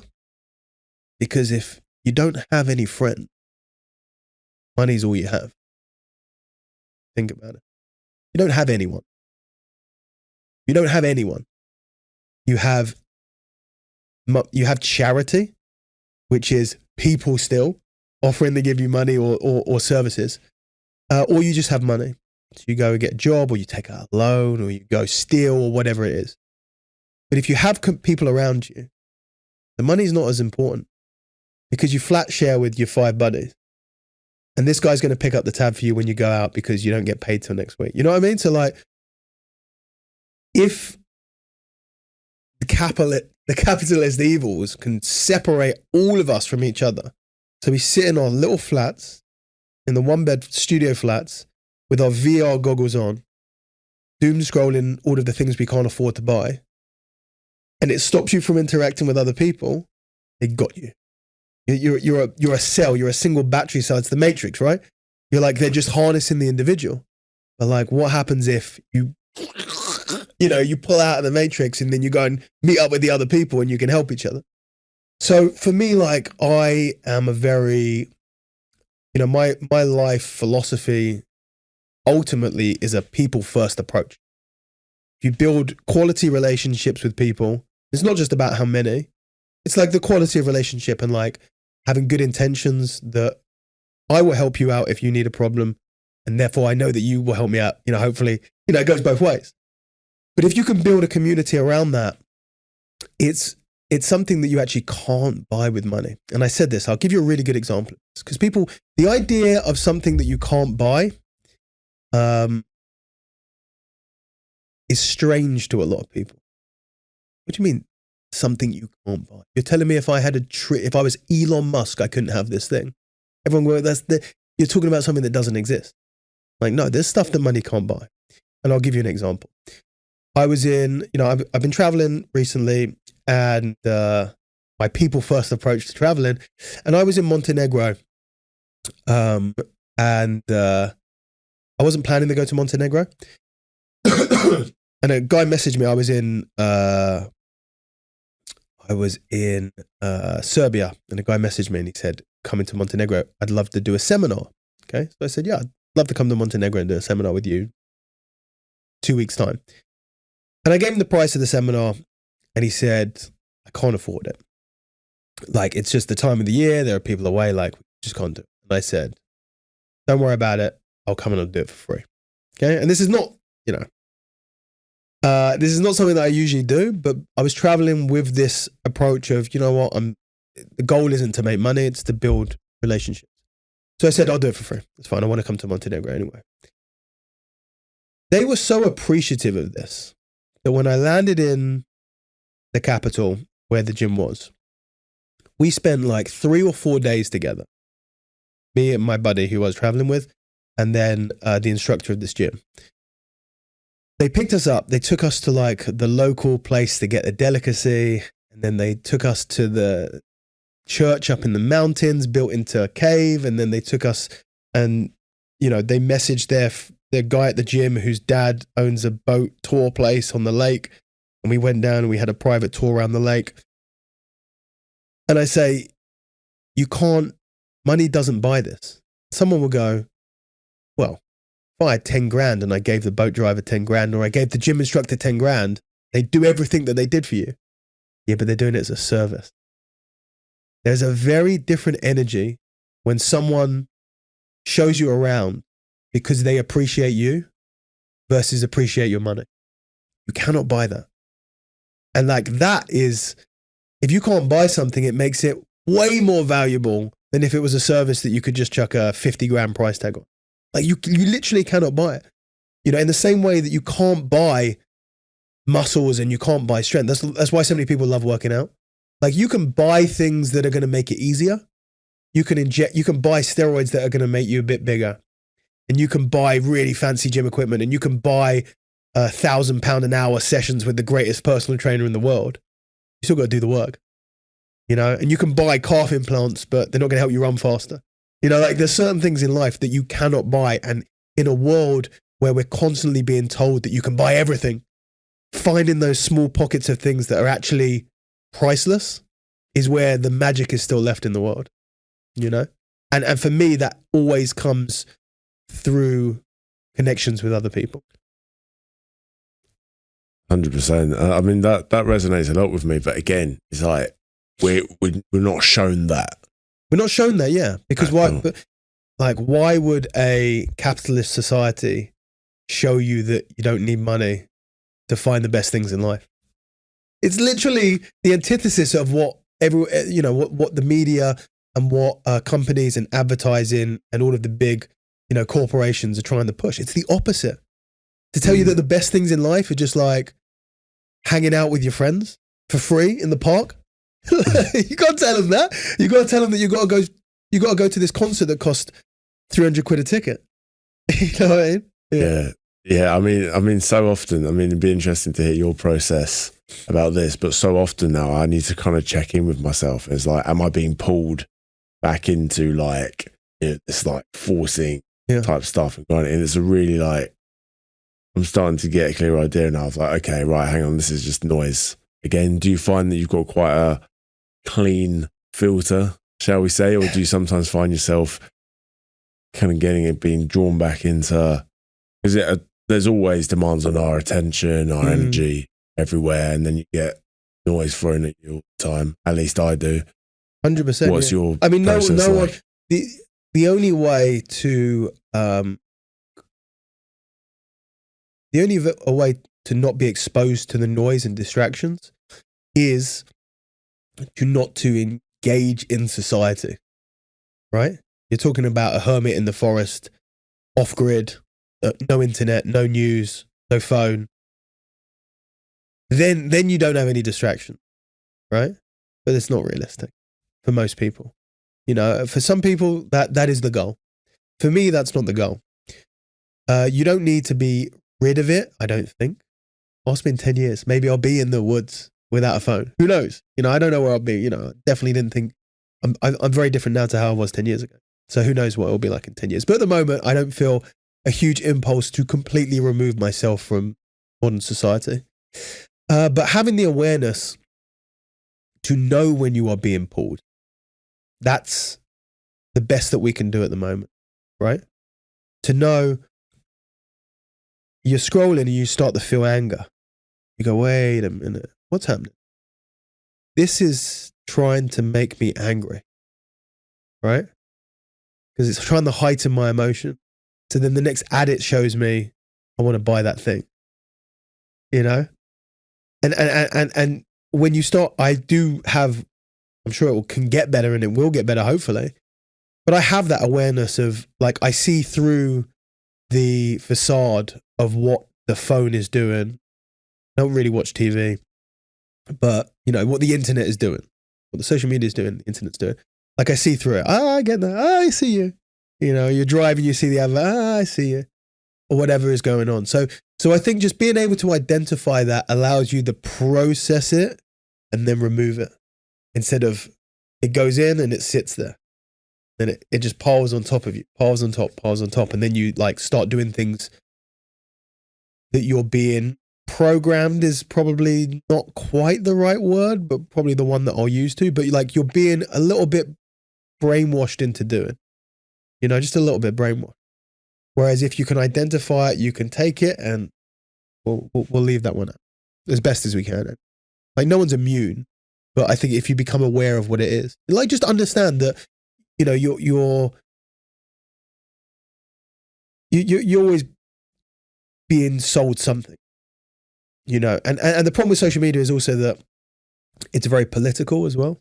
Like we know, like the studies are out on the way that there are, without getting on too much of a crazy rant about social media, but like there are bot accounts. Like this is a real thing. This is not a small thing. This is I remember I'm looking at a post because for me, social media is interesting because I understand the game. I've been on it so long and I'm a creator on it. So I understand the back door. I know what's going on. I see this. And sometimes I'll go and I'll click on something. There's a lot of comments here. And I go through and they're like, there's a lot of hateful comments on this about this one particular part of it. All of these profiles, they don't have any posts on them. I'm clicking through 10 different profiles on this one. These are bot accounts that are trying to drum up hate. And the bot accounts don't look like they used to. They don't look like the spam messages that were very obviously coming from a bot account. They're just commenting like normal people. They're not trying to sell you something. They're trying to create division. To me, that's fucking terrifying. That there are people that are putting money into things that don't have an obvious return on investment. If something has an obvious return on investment, it's very easy to understand. When the bot says, this is on sale on a comment, that's obvious. But when the bot goes like, what are you talking about, you stupid, blah, blah, blah, blah, blah, as if it's a normal person, who's putting money into that to just say that? That's weird. It's very weird. Yeah. You kind of alluded to something there. Like nothing's really free either. Like the amount, for me, we pay for social media use with our energy, like our soul sometimes. You know what I mean? Yeah. As a creator, you've, again, you kind of touched upon your relationship with social media, and I've always thought a lot of like mental health issues come because we're consuming more than we're creating. Yeah. What's your relationship been like with creating content for social media? Did you find that there was a psychological barrier you had to push through, or was it always quite easy to showcase your stuff? The thing is with me and social media is that I've never engaged with it in the social media way. That makes sense. Okay. So if you came to me with no followers and you said, Dan, I want to build a big social media following because I want to sell my coaching program, whatever. And you said, I don't care how cringy I am. I just want to get as big as possible, as fast as possible. I don't care if I look like other people. I don't care if it's the same vibe. I don't care if it's just another generic Instagram account creator thing like all the others. I go, okay, this is what you do. And we could do that very, very, very easily and very quickly. The templates are there. The frameworks are there. We know how to do it. The AI writes the script. You read it off. You get the quick cuts. You get the subtitles. You get the visual hook. You get the, you can just follow the format and you will start building a following. You'll be able to start sending stuff pretty much straight away. Like the formula it changes as the quote unquote algorithm changes, but the formula has always been formulaic, funnily enough, ever since, for at least the last 7 or 8 years, when it really started to blow up. I've never done that. I started just posting videos to be working out in my jeans, and then I just continued that. And I never tried to make a special thing or whatever. And, you know, as the account got bigger and bigger, I started to understand what works. Because there's certain things that are going to work more than others based on like pure human psychology. But I never went in on the formula. So for me, I don't consider myself. And that's not to say that I'm unique in this way. There are plenty of other people out there who have had, you know, there's lots of people out there posting stuff that isn't social media formula, but they don't have any success with that. They're very small accounts, you don't see them. And there's other people who post stuff that isn't the formula that have really much bigger accounts than me. They've kind of nailed it even better. But 90% of the stuff out there is this formulaic, you know, social media stuff. So for me, it's a different kind of creating than if I was following the formula. It sounds like you're kind of just following what feels authentic. It's been very authentic. And I think that is, from my view, or my understanding, that is actually what the algorithm is. I think naturally, energetically, if you are just putting stuff out there that is you and it's coming from the right place, I think will just naturally be shown to the right people. I think there could perhaps be something there. That's my suspicion.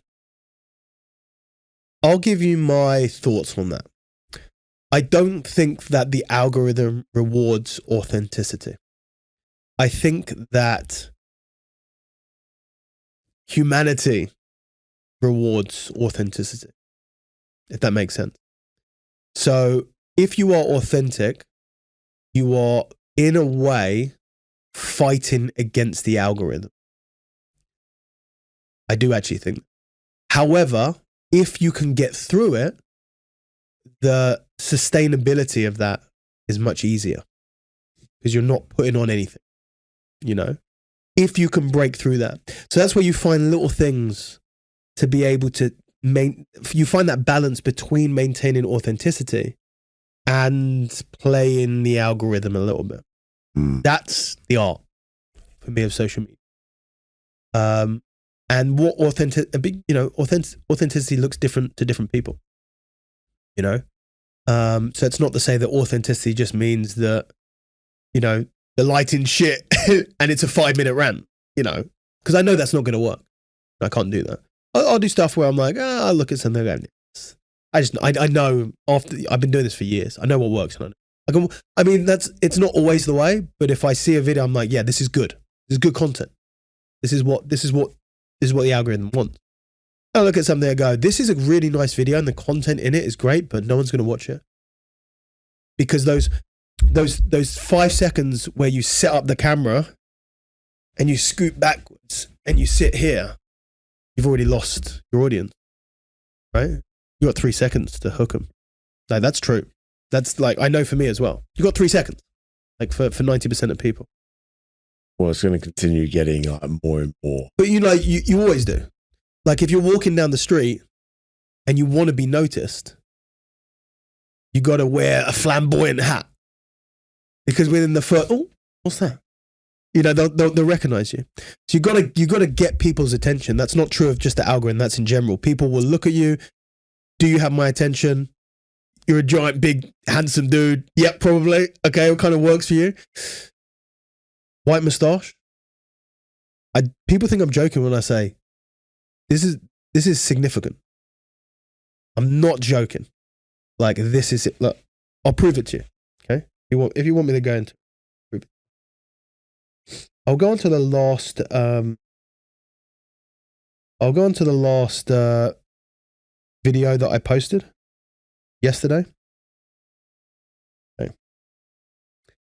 This was an interesting one because it actually has done much better on cross-post now to Facebook from Instagram.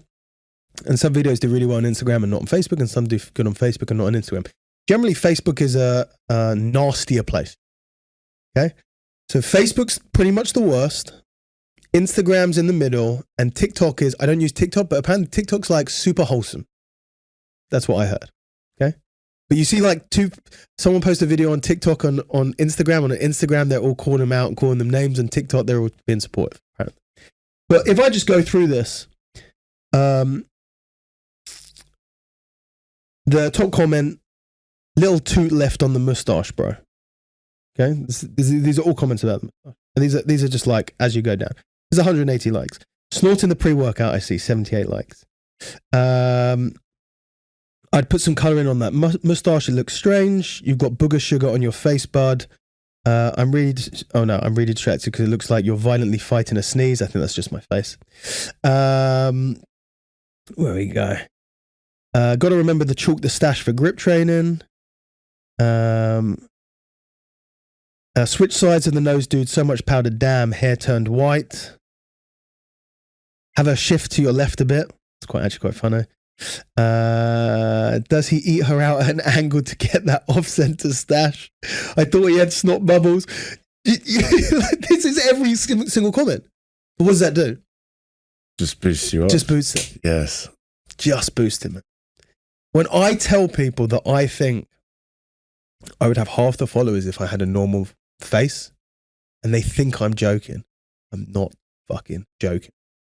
Have you always had that relationship with it, or did that take a bit of a mindset shift for yourself? No, by the time I started creating stuff on, by the time my social media got big enough for me to care, I was so, and this is one of the crazy things, you were talking about social media. Social media is a funny one, because we can talk about it all day long, and like part of me is like, it's actually really interesting, and the other part of me is like, this is completely boring, but I'll give you a little bit more. You see some huge celebrities who get triggered by people leaving negative comments on their social media, and I'll give you the best example for us would be a Gordon Ryan. Gordon Ryan is, say what you want about him, love him or hate him, Gordon Ryan is arguably the best grappler of all time. He is unarguably the best no-gi grappler of all time.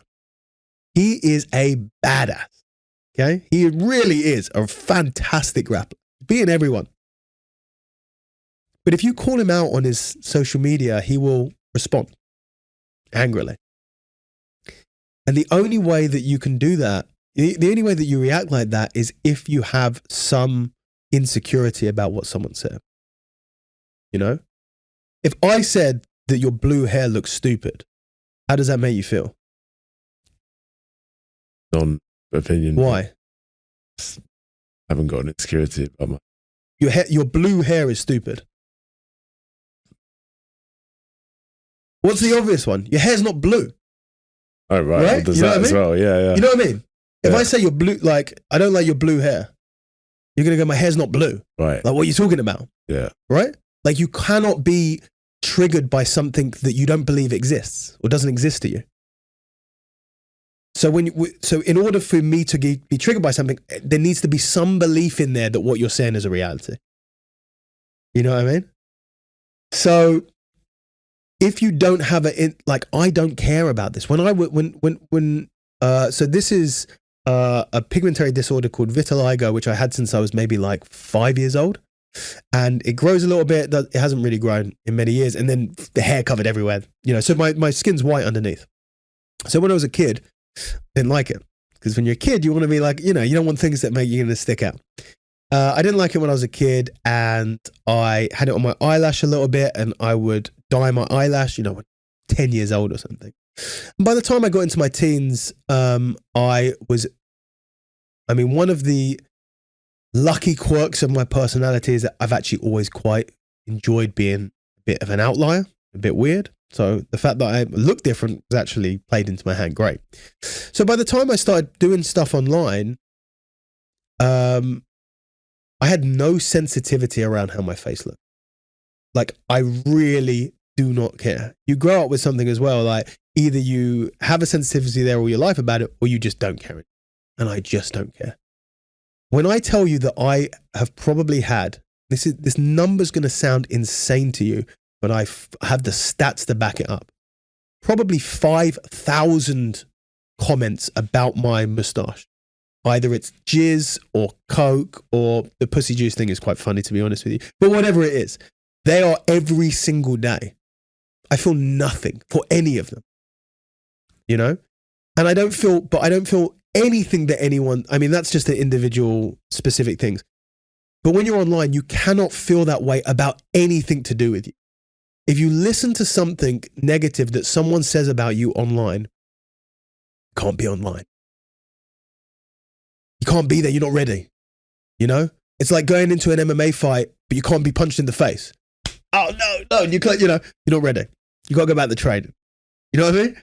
Do not stop posting. And the thing is, you can just turn off comments, but then you actually don't get any of the benefit of the negativity. The one thing I like about, I want you to say that there is cum on my face every single video. The more people who do it, the more people are going to see it. The more people who see it, the more people it's exposed to. The more people exposed to, the more money I make. Every time you say something horrible to me, it does not affect me. It makes me more money. It gets me more views. It gets me more followers. Keep going. Don't stop. So you'll see some people, they can't take the hate and they'll turn their comments off. And I go, okay, well, that is one solution. But you're kind of, you're not playing the game. Mm. You know what I mean? So yeah, so Yes. the face thing is an interesting thing about attention. It's a hook. And it drives engagement. Seriously drives engagement. When I train in jeans, okay? I train in jeans. How many comments are about me training in jeans? Right? You'll see now people try to emulate this artificially. So you'll see someone is talking about something, and in the back there'll be someone doing the robot dressed as Elvis Presley. Right? So what do all the comments say? The fuck is that guy doing in the back?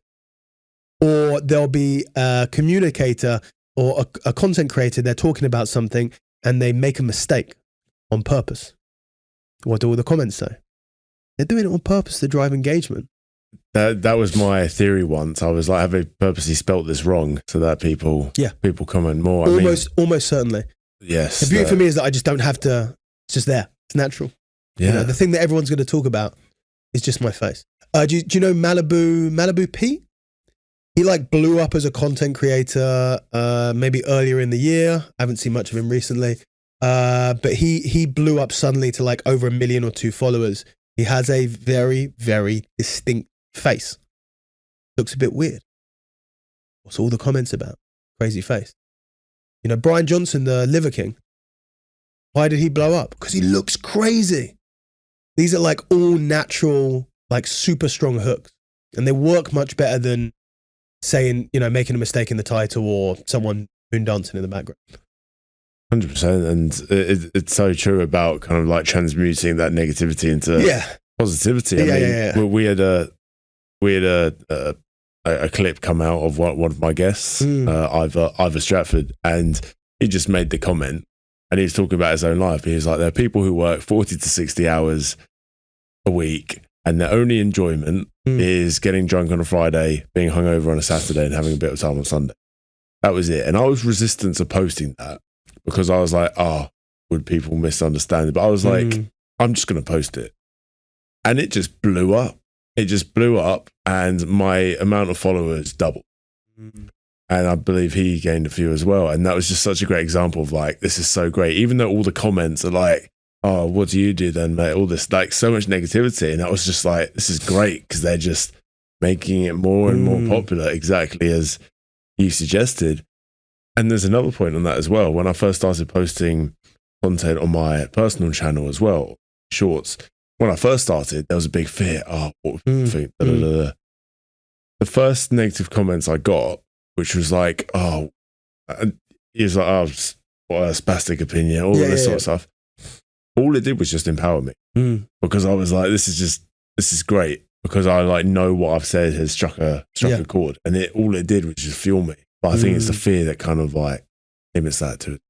100%. And I also like that this is also the bad thing about social media, which is in order to get engagement, you need to elicit an emotion, right? To engage, you know, we're talking about it with earlier about ritual and working out. Like you need to love, you know, there needs to be an emotion there. You know, you either you work out because you love working out or you hate the idea of being fat or whatever it is. Like there needs to be something deeper. So social media realizes that you need to elicit an emotion. And sadly, the strongest emotion that elicits the most action is hatred and anger. You know, that's the problem. So what do people do? They post content on purpose that will anger people, you know? And that's sadly the game. And that goes back to sort of what I'm doing on social media, and like one of my principles. Could I have double the followers? Yeah. Like I know how the game works. If I wanted to have 1 million followers and I didn't care how I did it, I could do that. That's not a problem. I genuinely believe that, because you just play the game a little bit more. Like I've got to 500,000 playing it on my rules. Like if I just played the game a little bit, it would be easy, but it's not gonna be authentic. So I'll never do it. Right. Which maybe to my detriment, but that's how it is. But I am always going to I'm never going to engage with the negativity. I'm never going to post hateful stuff. I'm never going to get political. I'm never going to purposefully be controversial just for the sake of it. I'm always just going to keep doing my thing. And if people are able to find negativity in that positivity, that's their problem. But I'm not going to light the fire, you know, and then fan it, and then hopefully everyone chucks stuff in it. I'm just going to do my thing. And if you want to get mad, that's on you. That's not on me, you know? That resonates a lot. It's a very empowering way of being. Yeah, you sleep well at night. And, you know, and I'll say like another piece of advice to people, just either do not engage with the trolls. You know, the people who comment these hateful things, one, understand that a lot of them might be bots at this point. That's like a legit real thing that it might be. Two is that happy people don't spew negativity anywhere in real life or on the internet. Like it always comes from any negativity put out by someone comes from a place of pain and hurt or dissatisfaction or whatever. Just and like every time you read a bad comment, I feel sorry for them, to be honest with you. A lot of people just want attention. Of course, you know, they're in pain, they don't have attention, they want attention, so they get attention by eliciting negativity. They go and do it all over the place, and then people react to them and they feel a bit of satisfaction that a person with 1 million followers has said in reaction to whatever they said. So if someone posts something negative on something you say, either just completely ignore it, or, and I very rarely do I do this, but I do this, just kill them with kindness. Yes. Because actually, if you really want to see it, it's crazy. It is crazy. I did this once. The best example of this was a weird one because I don't really comment that much on other people's posts. Very rare, like people that I don't know.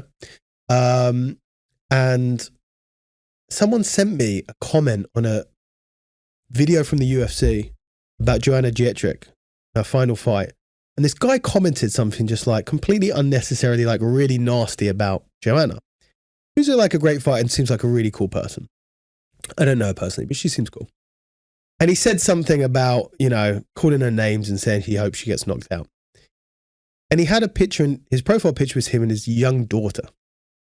I just thought, and I commented underneath, I said something along the lines of, you know, like, is this the sort of attitude that you'd like to have someone towards your daughter? And he deleted his comment, and then he messaged me. It's a true story.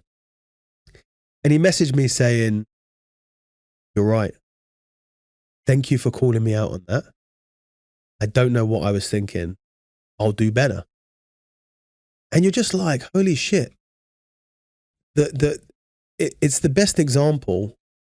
And I responded to him and I was like, it's cool, blah, blah, blah. And he was like, oh my God, I can't believe you responded to me. Like, thank you. But like, he felt like real remorse and then appreciation. And I was just like, even, you know, when you feel like the world is full of hate, the agents of this hate aren't even really hateful. Got goosebumps, man. You know what I mean? I got goosebumps listening to that. Like that's actually the reality. But this is what I mean. It's like you, by your comment, kind of like jumps, like shook him up, woke him up from this like autopilot. Yeah, what do you call it? It's a pattern disrupt, right? Pattern disrupt. So they go, oh, because my reaction was not the expected reaction. But this is why I think we have a almost like responsibility to, again, it's not like we're going to save the world by, every single comment. But again, I think, using a bit of discernment, just like, okay, now and then, maybe we can make the world a little bit of a better place here and there. I think that, I think that the idea that we can't change the world through little actions, like, but if you can change one person, and actually, there's no effort from me. I get it. Like, there's 8 billion people. You can't change the world one person at a time, but like, you can change it a little bit. You know what I mean? Just a little bit. Like, planting a flower changes the world, even if it's just a little bit. And if you can just try and like have a bit of a positive reaction, because you don't actually know what the effects of the positivity that you put out in the world. You have no idea what the effects of that can be. In the same way that my ancestor 10 generations away, when they had a child, they would have no idea the family of 500 kids that family tree would turn into over 10 generations. And that one's a doctor, and that one's a professor, and that this one, whatever it is. And they're helping people. You have no idea how small and insignificant effect that you can have can cascade into a larger effect. So just like try and plant seeds of positivity where you can. Because you don't know. Because maybe that guy in the worst case scenario, 2 days later, he feels like shit again. He goes back online. He says shit about someone else. That's the worst case scenario. Maybe we had a 2-day break. In the best case scenario, or even in like a middle case scenario, he never comments a horrible thing on a woman's MMA fighter's video again. That's pretty good. I'll take that as a win. The amount of effort I put in, that's fine. In the best case scenario, he sees someone else talk shit about a woman's fight, and he goes, "That's not cool, man. You got a daughter." And then that guy goes, "Man, you're right." And you know what I mean, though? You actually have no idea. Yeah. So like, if you have no idea, but it has the capacity to, just like, if it's no effort, just like go for it. Just do it. And that's like a character trait, really. Everyday living. I'll tell you, like, it reminds me a little bit of the episode of Friends where, like, one of the friends says, like, there's no such thing as a selfless act, because even if you do something that's, you give a stranger 100 quid, you feel good about it. So it's not selfless. It's kind of like that. But like, you don't have to feel guilty about it. Like Phoebe lets a bee sting her. So the bee looks tough in front of his mates. And then he's like, well, the bee dies afterwards. She can't believe it. But there's no selfless thing. When you, for me anyway, like if I spread positivity to someone else, I feel good about that. So like, why that, of course I'm going to go around and do that as much as I can. It's such a blessing. Like, even like the best one I like is like, I don't do it so much now, but when I'm like underground in London, there's like an elderly woman with a suitcase. I'm just like, yes, yeah, I get to carry this down. It's like, oh, thank you. Because it's such a blessing to be able to do that. It's such a blessing to be able to do that. And I'll tell you what, I'll not sure how long I've babbled on about, but I'll leave you with that. I'll bring it back to something that maybe be interesting. And this is something that I've been thinking for a long time. But you, very early on, the first question, which I think is the only question you asked me, really. I think we're just one question in. Who's a Ros Rip? Is he an archetype or whatever? Okay, so you want to talk about archetypes. I think the warrior archetype is something very interesting. Okay, so I'm sure you've been with the king, warrior, magician, lover, and all of that stuff. Something. But the most interesting thing about the warrior archetype, and I think like it's the biggest misconception amongst men of what it means to be a warrior. Because a lot of people, it's like the lone wolf, it's the badass, it's the protector, it's the, whatever. The warrior archetype at its core is service, right? Like the knights are there to protect.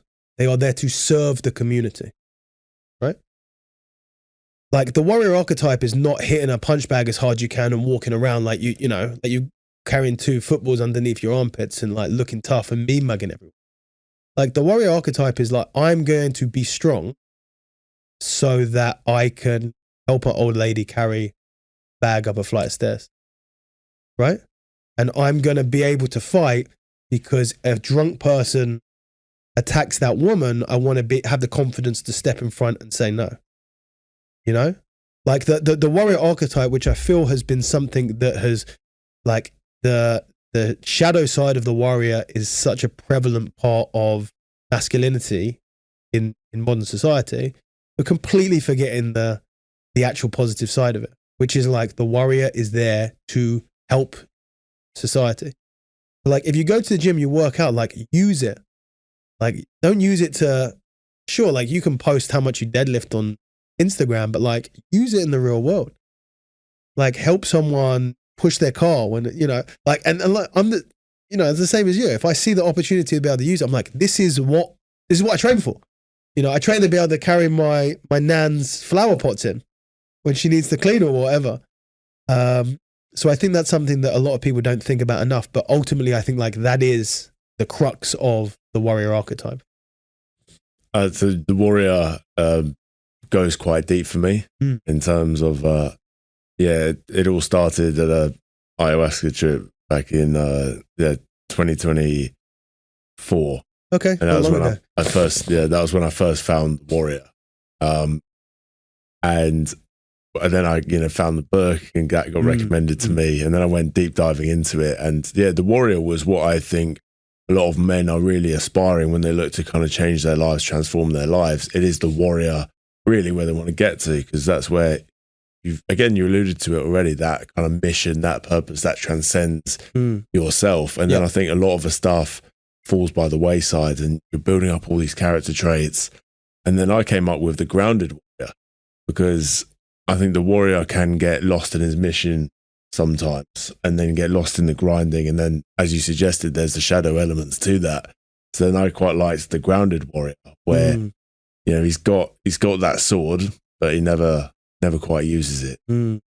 I think there's actually a book called The Way of the Peaceful Warrior, which is a kind of similar idea. But the grounded warrior, it's like, you still got that bigger, something bigger than yourself. You still got the character traits of a warrior, but you're grounded. Yeah. And I think that's kind of what you were alluding to as well. It's like, you kind of just level. Yeah, I think that even more in the seminal work, I think that the hero archetype is if I'm not mistaken, I believe the hero is the immature version of the warrior. Like the hero is the one that has the tasks and the tribulations and the challenges. And that's part of youth. And actually, once you mature through that, then you become the warrior. And the warrior is for me anyway, like I believe, is to be much more of service to your community than it is to prove something to yourself. No? Yeah, and I think it would make a lot of sense. I think you've got to kind of prove something to yourself first. So just looking at your journey, it's like the jiu-jitsu was actually that element. So you had to prove that to yourself. Yeah. And then you had the realization of like, okay, I quite like the coaching. And then that seems to me, that was the start of you kind of like, how can we help people around me and make something out of this that is bigger than myself? Yeah, I think you have to find yourself, and then once you find yourself, you realize I don't matter. Can I help other people? Yeah. That actually ties up this episode quite nicely, because there was an open loop in my brain from that first question, which is I think this is just one long big answer to that. The full hero's journey over 2 hours from that. Yeah, we have. Because you were alluding to the idea of like, some guys, they don't know when to quit. Yeah. And, we don't like to see it happen because they fall down to the wayside. The illusion's broken. In your case, you haven't gone back to competing or doing jiu-jitsu competitively. Yeah. Is there perhaps a fear there that, if you did go back and it didn't go the way you wanted, the raspberry ape would die, that part of you that has an expression for your anger, what would happen to that? Yeah, absolutely. I think, for me, there's definitely a fear there of, and that's why I didn't perform the way I could have when I last competed, is because I actually competed out of a fear of losing, and to prove to myself that I still could compete after the injury. And I just didn't want to lose. So I played it very conservatively. Worked, but it was decision and, advantage. And in the finals, I was able to relax a little bit and submitted. But, it certainly wasn't a great performance. It wasn't anything exciting, which is what I used to love. So, yeah, there's definitely, for me, I can make some real excuse about personal brand. And, if I lose, it's not good for the brand or whatever it is. But, eventually, I will compete again. I'm sure of it. But ultimately, when you've been someone who has competed at the highest possible level, when you get back in the competition, there's an expectation from yourself and from others that you're going to compete on a high level. But I'm not willing to do the things that high level competitors are doing. Just not like, I'm completely okay with that. I understand that. Like, I love jiu-jitsu and I enjoy it every time I do it. Like, I really do love it. But I do not want to train 3 times a day. And I do not want to train 6 days a week because I know I'm not going to enjoy it. I'm not going to be able to do anything else at the time. I'm not going to be able to work on other projects that are going to be, you get to a stage where you can't, glory in competition does not put food on the table, So I've got to focus on other things. And part of me, it's a blessing that I don't feel the drive to compete. Because, that really would be tough. I felt a deep drive to prove something through competition, which is essentially what competition is, past a certain amount. To prove something in competition, but without the desire to put in the work to do it. That's hell. So I'm very much at peace. It's just something that I don't really think about. I still I go to training. I love it. I want to get better. I still can be competitive on the mats. And you know what? If I'm traveling and I'm in Kazakhstan and they say, hey, Dan, there's a competition on Sunday, fucking sign me up. We'll go have some fun. I'm completely devoid from the in that situation, I don't care about the result. If it's like that, but me going, okay, let's look at the diary. Okay, the British Opens are, is on this day, or IBJJF London is on this day. Okay, I'm going to have a 2-month camp, and okay, I'm going to have the stop. I can't get all that stuff. Doesn't interest me. And on the channeling anger part as well, which was the original. Well, that's the other creation. Problem. So, I don't have it. I see. So that's been so for me, it felt like where it felt like before, the raspberry ape had to be caged to, because he was the conduit of my anger. He's now just chilling. He's just in the grass sleeping, because there actually isn't that. I can get that anger, but I have to make myself angry opposed to make myself calm, if that makes sense. I see. So it's you're in control of the process rather than Daniel before. Strauss is more powerful than the raspberry ape at this point, probably. So no itching to get back into the.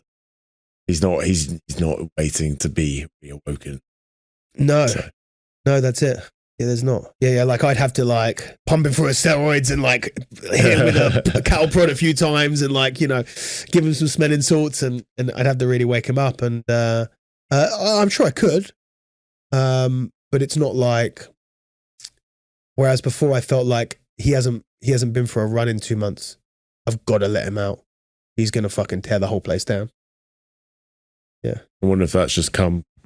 I think that's a natural part of aging, yeah. And just generally, just a general, I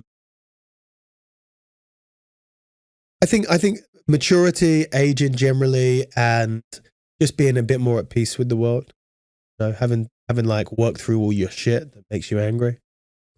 Nothing can really make me that angry anymore. Pretty unbothered person.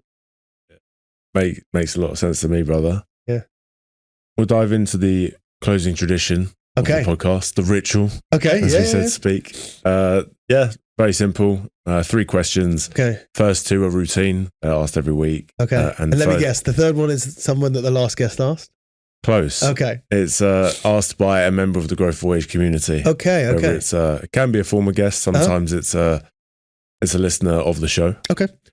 First one, nice and simple. I feel like we're coming back down to earth now. Okay. I'll try and keep it as short as possible. Song suggestion. Ooh, that is a very vague question. Song suggestion.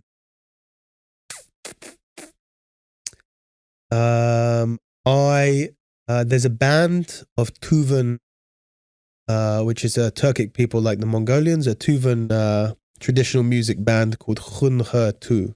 It's HUUR-HUUN-TU. And they just have this beautiful sort of throat singing, traditional Central Asian steppe music.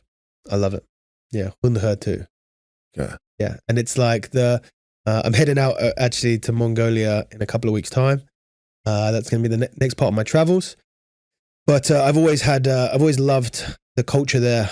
These are people who live with the land. If you listen to the music, you can hear the instruments are the wind blowing and the horses galloping and the mountain, the birds.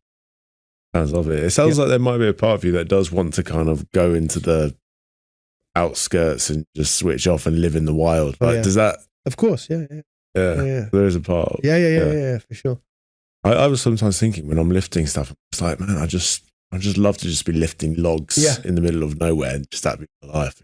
Yeah. Maybe it was just maybe just for a month or so. Just to feel that connection with nature for a bit. Second one is a book recommendation. Oh, can you? There is something good in actually being so vague that it forces me to. It would be easier if you gave me some sort of prompt, but I'd also allow you to just say, there's no prompt and I have to just say something. Usually there isn't a prompt. I mean, you gave a wicked suggestion earlier. What was that? That was, I have to rewind it, but it was to do with the like being able to channel, talking about getting rid of writer's block. Oh yeah, the War on Art by Stephen Pressfield. That's a good one. It's a good one. King, Warrior, Magician, Lover, Robert Moore, good. What books have I read recently? If you want to talk about ritual, I'm currently reading The Sacred and the Profane by Mircea Eliade, who's kind of the guy about like the religious writer. It's a good book. Yeah, I mean, they're 3. I'll leave you with that. Maybe I'll tell you what, it's a good one that I really enjoyed. That's a little easier to read, maybe, is The Status Game by Will Storr. It's good. You read that and you're like, oh, all this shit makes sense. So, yeah. So it's just to do with like... Yeah, we're all playing the status game. The status is a dirty word, but it's not. It's just we all want to be part of a group, and then we want to rise up through that group. And if you see people that you're like, why are they acting like this? Why are they so diehard about abortion rights or whatever, or anti-abortion? I'm pro-abortion, pro-choice. But people who are like adamantly very strongly against it, why are they like that? They're, or like, why are people super right wing, or why are people super left wing? All of these different things. It's a good book. Will Storr, The Status Game. That's amazing. Okay, we'll put all of these in the description for. I could rattle off 1,000 books for you, mate. Yeah. Yeah, maybe I'll get the inside scoop. You support my Patreon, I'll release them to you. Final one. This one comes in from a fan of your work, okay. Ash Grossman, and Ash asks, considering you've got so many diverse grip training tools and techniques, how do you actually choose which ones you personally are going to focus on, and how do you design your own training program, or is it just quite playful and listening to the body kind of thing? Yeah, so obviously I have so many tools. When I've been training for the amount that I've been training, and I have like such a deep connection with my body, but even more so my the part of my body associated with grip, it means that I can feel something before I do it. That makes sense. So I can't remember who it was, but I know a person who, if you ask them whether they want to eat something, they'll take a moment, they'll close their eyes. And after a while, I was like, what are you doing when you do that? And they said, I'm tasting it and seeing whether I want the taste of that. Right? So I thought you can imagine that, right? If I say, do you want a strawberry? You can taste the bit of strawberry in your mouth. You go, yeah, I quite like the idea of that. You know what I mean? In the same way that when I go, I want to work my biceps. Well, I want to do a dumbbell bicep curl and I can feel it. And I go, yeah, that feels pretty good. So I want to do a cable straight bar attachment bicep curl. And I go, nah, I'm not really feeling it. You know, so I can actually feel the sensation of what I'm doing and feel whether it feels right. Does that make sense? Yes. That's something that you can only develop over time. Right? So that's in anything you do. Eating is obviously something that everyone's done their whole life. Jiu-jitsu, well, once you can train jiu-jitsu for a long time, that's kind of what you're doing when you're deciding what technique to do. Being like, what feels good for me? Oh, I'm going to knee cut. I'm going to Torianda, you know, whatever it is. And I can do it with weightlifting as well. Walk into the gym and I go, you know, sometimes I have a program. This is what I'm doing and there's no choice here. But if I'm just like, okay, I want to work wrist flexion and I have 20 different options. And I go, what am I feeling right now? I can just kind of run my metaphorical finger through the catalog and almost try them on for size in my head. And I go, you know what? I'm gonna roll up a towel and I'm gonna use a kettlebell and that's what I want to hit here because that's the feeling that I'm looking for. Now that only helps someone with quite a lot of experience in training, but that's how I do it. Okay. So I'll do things, you know, I know the movements I want to work. So let's say, okay, I'm going to go in. Let's say I might do a grip workout today. If I do a grip workout today, I'm going to want to train wrist flexion, wrist extension, ulnar deviation, radial deviation, and maybe a little bit of supination and pronation. Probably what I'm going to do. How I do those 6 exercises, there's 10 variations with 5 different pieces of equipment for each one. Which one I'm going to do is just going to probably come down to which one I feel like. But how do I write my programs is I pick one. This is the one that is going to be most accessible for most people. And then I'll pick an alternative if they don't have that piece of equipment. So let's say it's wrist flexion. And the options that you have is to do a cable single hand wrist curl. I can do a cable single hand wrist wrench. I can do a double hand wrist curl.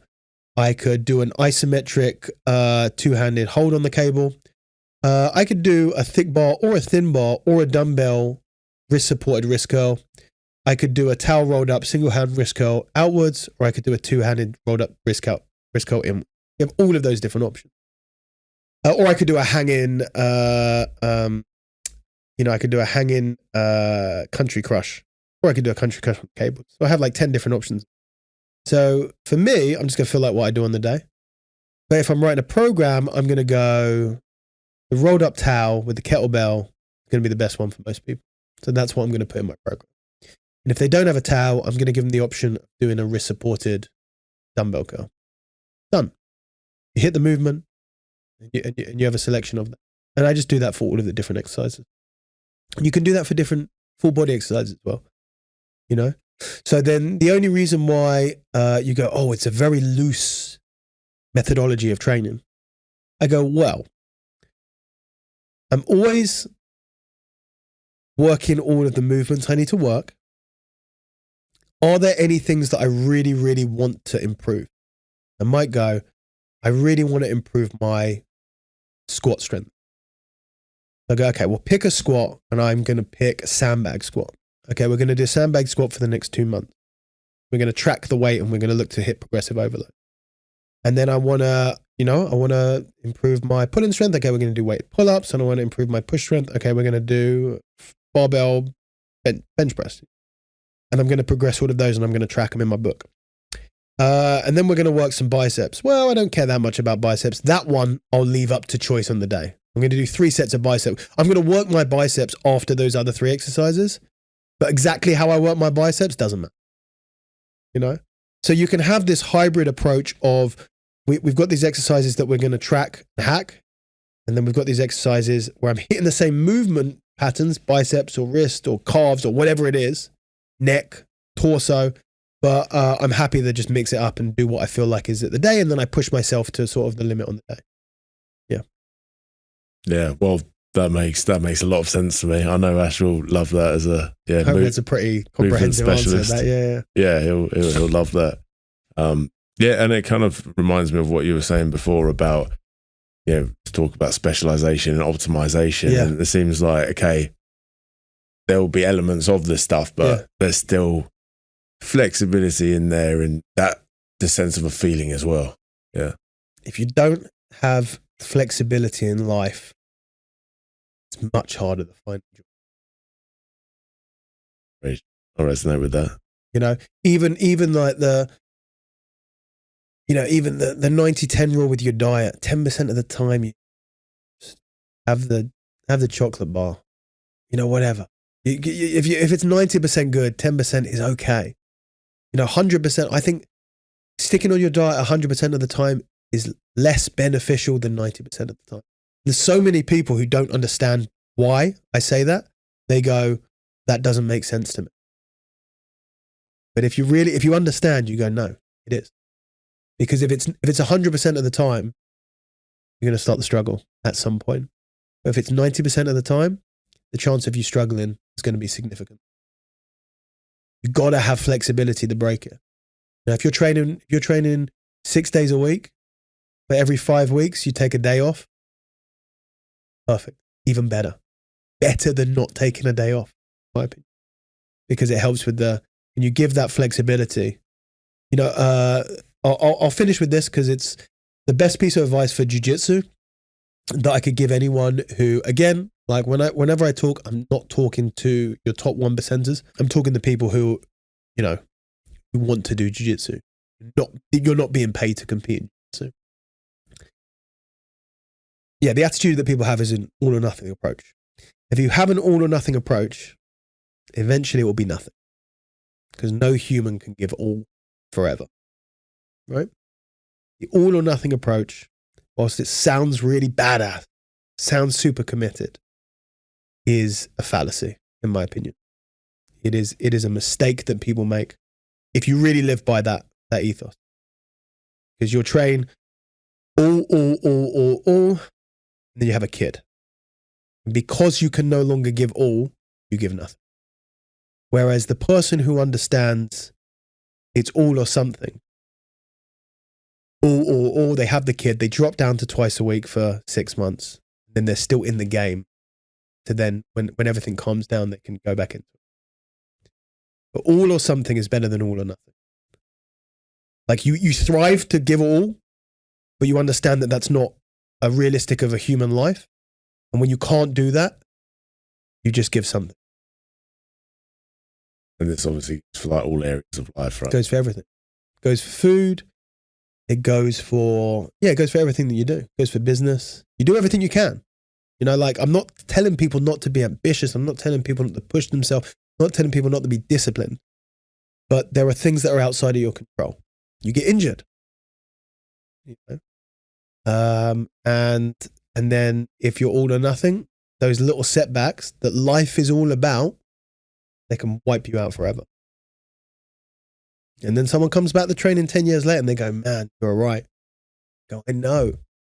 Unfortunately, learning from doing and learning from someone telling you are two different things. Wow. Yeah. Be adaptable. Be adaptable. Yeah. That's why we're here. No, it's not the survival of the strongest, it's survival of the fittest, and that's adaptability. It reminds me of the whole identity thing as well. Yeah. If you're not going to be the best at one thing, it can still be part of your identity and who you are. Yeah. Whether you do jiu-jitsu 6 times a week or twice, yeah, you're still doing still a jiu-jitsu. grappler. Yeah. Yeah, you know. Yeah. Many lessons, many different perspectives to take away from this one. We could probably go for another I know 2.5 hours easily. But, we'll close the loop for this one. Yeah. Dan, this has been awesome. Thank you so much for having me, man. I really, really enjoyed it. Yeah. Great way to start the day. Really enjoyed it, brother. Usually it's where can people find you? Have you got any interesting stuff going on at the moment? Or? So this year's a funny year for me. I'm doing a lot of traveling. And so very, very different from usual. Obviously my Instagram is the main place where I post stuff. That's Instagram. It's at raspberry_ape. My website is apeacademyonline.com. And that is where I've got some programs and some courses and stuff like that. And I have a community on there as well with a load of stuff on the inside of that. And I'm planning to put a little bit more stuff on there continuously. This year is just a bit of a crazy year for me in the best possible way. I'm having such a good time. And then next year I'll be looking at sort of the next projects and stuff. Wicked. We'll put all of these in the description. Again, what an inspiration for all of us who refuse to be put into a box. Absolutely. Cheers, brother. Nice one. Thank you very much.